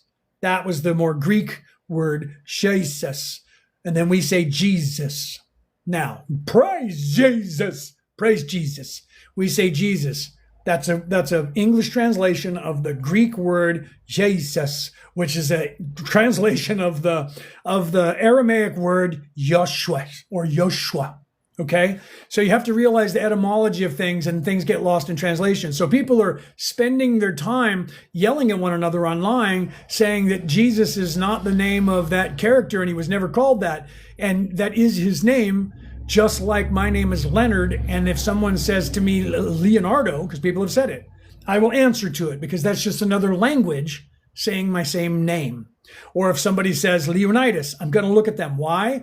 Because that's just Greek saying my name. Okay, so you have to realize that even your name, like for instance, if your name is James, okay, if Peter was here, he would be translating into Irish because he was doing it yesterday. If your name is James and you're an American, and you're in English, your name is James, in Irish your name is Seamus. That's how that name is spoken in Irish, Seamus. So when you see people's names who are Seamus, that's just James is his name, but it's an Irish version of the same name. Okay, so Yosha is what Jesus is spoken in Irish. Okay, because I speak Irish. I'm not 100% fluent. Peter's better than I am because he's from there, but I speak Irish. So you guys don't realize that those names just are translated, okay, from one language to another, and that's how they're spoken. The same thing happens with the spirituality, the religions themselves. When people in the past, and any theologian can tell you this, or historian, when people in the past get a hold of a scroll, okay, and they read the scroll and they go, wow, this scroll is identical to our story, they're going to put that scroll with their story, but they don't want their people to get confused, so they erase the God name and put their own God name into the story. Okay, so when they do that, because they want it to be their God, they do the same thing over in Africa today. When they're translating scrolls, they'll change the name that says God into Osiris or something that's Egyptian. Okay, that doesn't mean that now that God was older than the other God. They changed the word for their God and put it in for their people to understand that stuff. And sometimes it's done nefariously because they want people to think that their religion was older than other religions. We can't know the answer to that 100%, but we see in history that people do that when they get a hold of things. And that's why Zecharia Sitchin thought that those people found the word Anu and borrowed it from the Greeks and put it into their culture. But it's usually the other way around. Usually when they take a word and it's Anu from a god, they'll erase the god name and put their god over it for their people. But he didn't know that because he wasn't a theologian. Had he been a theologian, he would have been a little bit more educated, and he wouldn't have just went Anu came to earth and not translated the words properly. And that's what he did, okay? So you guys have to realize that. That's why I'm here trying to teach you guys, because I've spent my life learning these things, right? And I'm also speaking 28 different languages, okay? So I don't learn them all. I don't have them all. I'm not completely fluent in all 28 languages, but I'm learning 28 languages, okay? Because of that. I taught myself how to read Middle French because at one time I was researching Nostradamus, and I wanted to make sure that the people who were translating Nostradamus and his quatrains were actually translating it properly into English and not taking liberties with the language and changing what he said. No word of a lie. That's the nerd that I am. Okay. All right, guys, I love you. I have to get off of here. Like I said, the kids are coming over and they're going to be loud, and we got to spend time with the kids. So I don't know if I'll be back live today. Probably not. Tomorrow is the American Super Bowl. So I will be watching the Super Bowl tomorrow. I might be live after the Super Bowl, but I won't be live before it because the Super Bowl starts at 10:30 my time because I'm in New South Wales, Australia. If you guys don't know what that is, that's the Gridiron Championship from America, American football. But if you guys are want to get to the Zoom call, right? How do we hear about the Zoom call? Please send us an email at Merlin and Maeve at gmail.com. And we're actually going to try and get 3 different Zoom calls going so that we can cover most of the planet, right? So we're going to do one for the Americas that'll be in your guys' time zones so that you guys over there, depending on what time of the day, we can make sure that you guys are off work on a day that would be in the evening for all of you in the United States and all of South America and Canada and all that. Then we're going to do another one for Europe. So it'll be all UK and Europe time. And then we're going to do another one for the rest of the world, which is closer to our time here in Australia anyways. So we'll probably be doing 3 separate ones. But if you guys are like night owls or early morning people, you can get into one of the other Zoom calls if you want. And those calls will not be charging anyone for. They'll just be a call on Zoom where we can have adult conversations and say things we can't talk about on a platform that is being watched by an algorithm that's going to kick us off the live because we said the wrong word or we talked about something for too long. Okay, so we can actually have adult conversations and give you guys more information and answer your questions, and then you guys can talk about things and say things that you might want to be saying, and it won't be in a public setting like this. It'll be in a setting with maybe 10 or 15 people that we can all sit and talk, okay? And then you guys can ask me questions like this and I can answer them truly for you without having to worry about whether or not I was going to get reported by some commie reporting to the Politburo to make sure that I get kicked off the live because I said a word that they didn't approve, okay? All right, guys, I love you guys, right? Yeah, share this out, follow us. See, we even have to write down in code because if they won't let us pin that. Right, so you can see that there, right? Share us out, follow us, please. We'll follow you back. When a whole bunch of you guys follow us, I try to follow you all back, but they only allow me to follow a certain amount of people, and then they tell me I followed too many people too often and I have to wait. But I will get to you guys eventually. I'll get to all of you and follow you back. It just takes a little bit of time to do that, right? So make sure that you guys do that. Follow us. We'll follow you back. And then email us at Merlin and Maeve. Thank you very much for that, Tara. Merlin and Maeve at gmail.com. And we have other courses and things that we do. I'm a Reiki master teacher. I'm a four-time minister in 4 different religions, 5 if you count the spirituality of Reiki. My wife is also a Reiki master teacher. We teach that. Okay. We also teach psychic abilities. We also teach like just about everything. We do spiritual coaching, spiritual life coaching, all of that stuff. So if you guys are interested in any of that and you want to talk to us, not on the Zoom calls, we can do it one-on-one. We're also psychics, and so we also do readings, okay? Card readings or regular psychic readings. If you guys want some Reiki healing, we do that as well. Email us. Tell us what you're interested in, and we'll get that information as soon as we get the Zoom calls coordinated to the time zones, which we should have by the end of today or tomorrow. Then we'll send out this stuff to you and let you know what days and times that we're going to do them. And remember that I'm in New South Wales, Australia. So when we give dates and times, if it's for your specific area, we'll let you guys know, because you guys will have like a 3-hour range, 3 to 5 hour range. Like if you're Hawaii to New York, you guys will know that it'll be on this day for you and that in this time range for you guys. Same thing in the UK, right? You guys will get European time zones. We'll do the same thing for you. And then Australia, we have like 3 or 4 time zones over here, just like America does, because this island that we're on here is as big as that North American continent. You guys just don't know that because we're down under.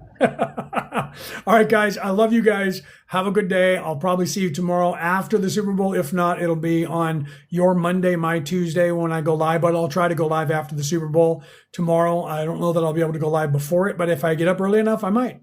Right? So follow us and hit that bell, champions. Follow us and hit that bell so that when we go live here on Merlin and Maeve, you guys know about it and you can pop in and ask me questions, okay? I love you guys. Have a good day, all right? I'm going to see you guys later, and think for yourselves. Ask questions of everything. Don't believe anything anyone tells you. Look it up for yourself, and don't even believe AI, because it's giving you the average amount of information on that subject, not the actual fact on that subject. The only way you're ever going to know anything for real is to look it up yourself. And even if you Google stuff, read more than one site to see what that stuff is, okay? So you need to do that stuff for yourself. Do the due diligence. Thank you very much, Todd, for that. Thank you. I love you, brother. Thank you for that. Okay. So make sure that you question everything. Make sure that you look it up. And I'll leave you what I always do on my podcast. I say, don't believe a word I've said. Look it all up for yourself. Go down that rabbit hole, because that's going to be the beginning of the end of your conditioning. and you're controlled by those people. They can't control you if you're awake. They can't control you if you're thinking for yourself. They need you to not think for yourself so they can tell you what to wear, what to eat, when to go to sleep, how much you owe them, and when to do everything. And because they want you to, what to shop for, when to shop for it, where to shop for it, how much to pay for it. They want to control all of those aspects of your life. And they're doing it if you let them, or they're not if you don't let them. Okay. And it's up to you because your focus determines your reality. Remember that. All right. I love you guys. Have a great day. I'll see you guys next time. Okay.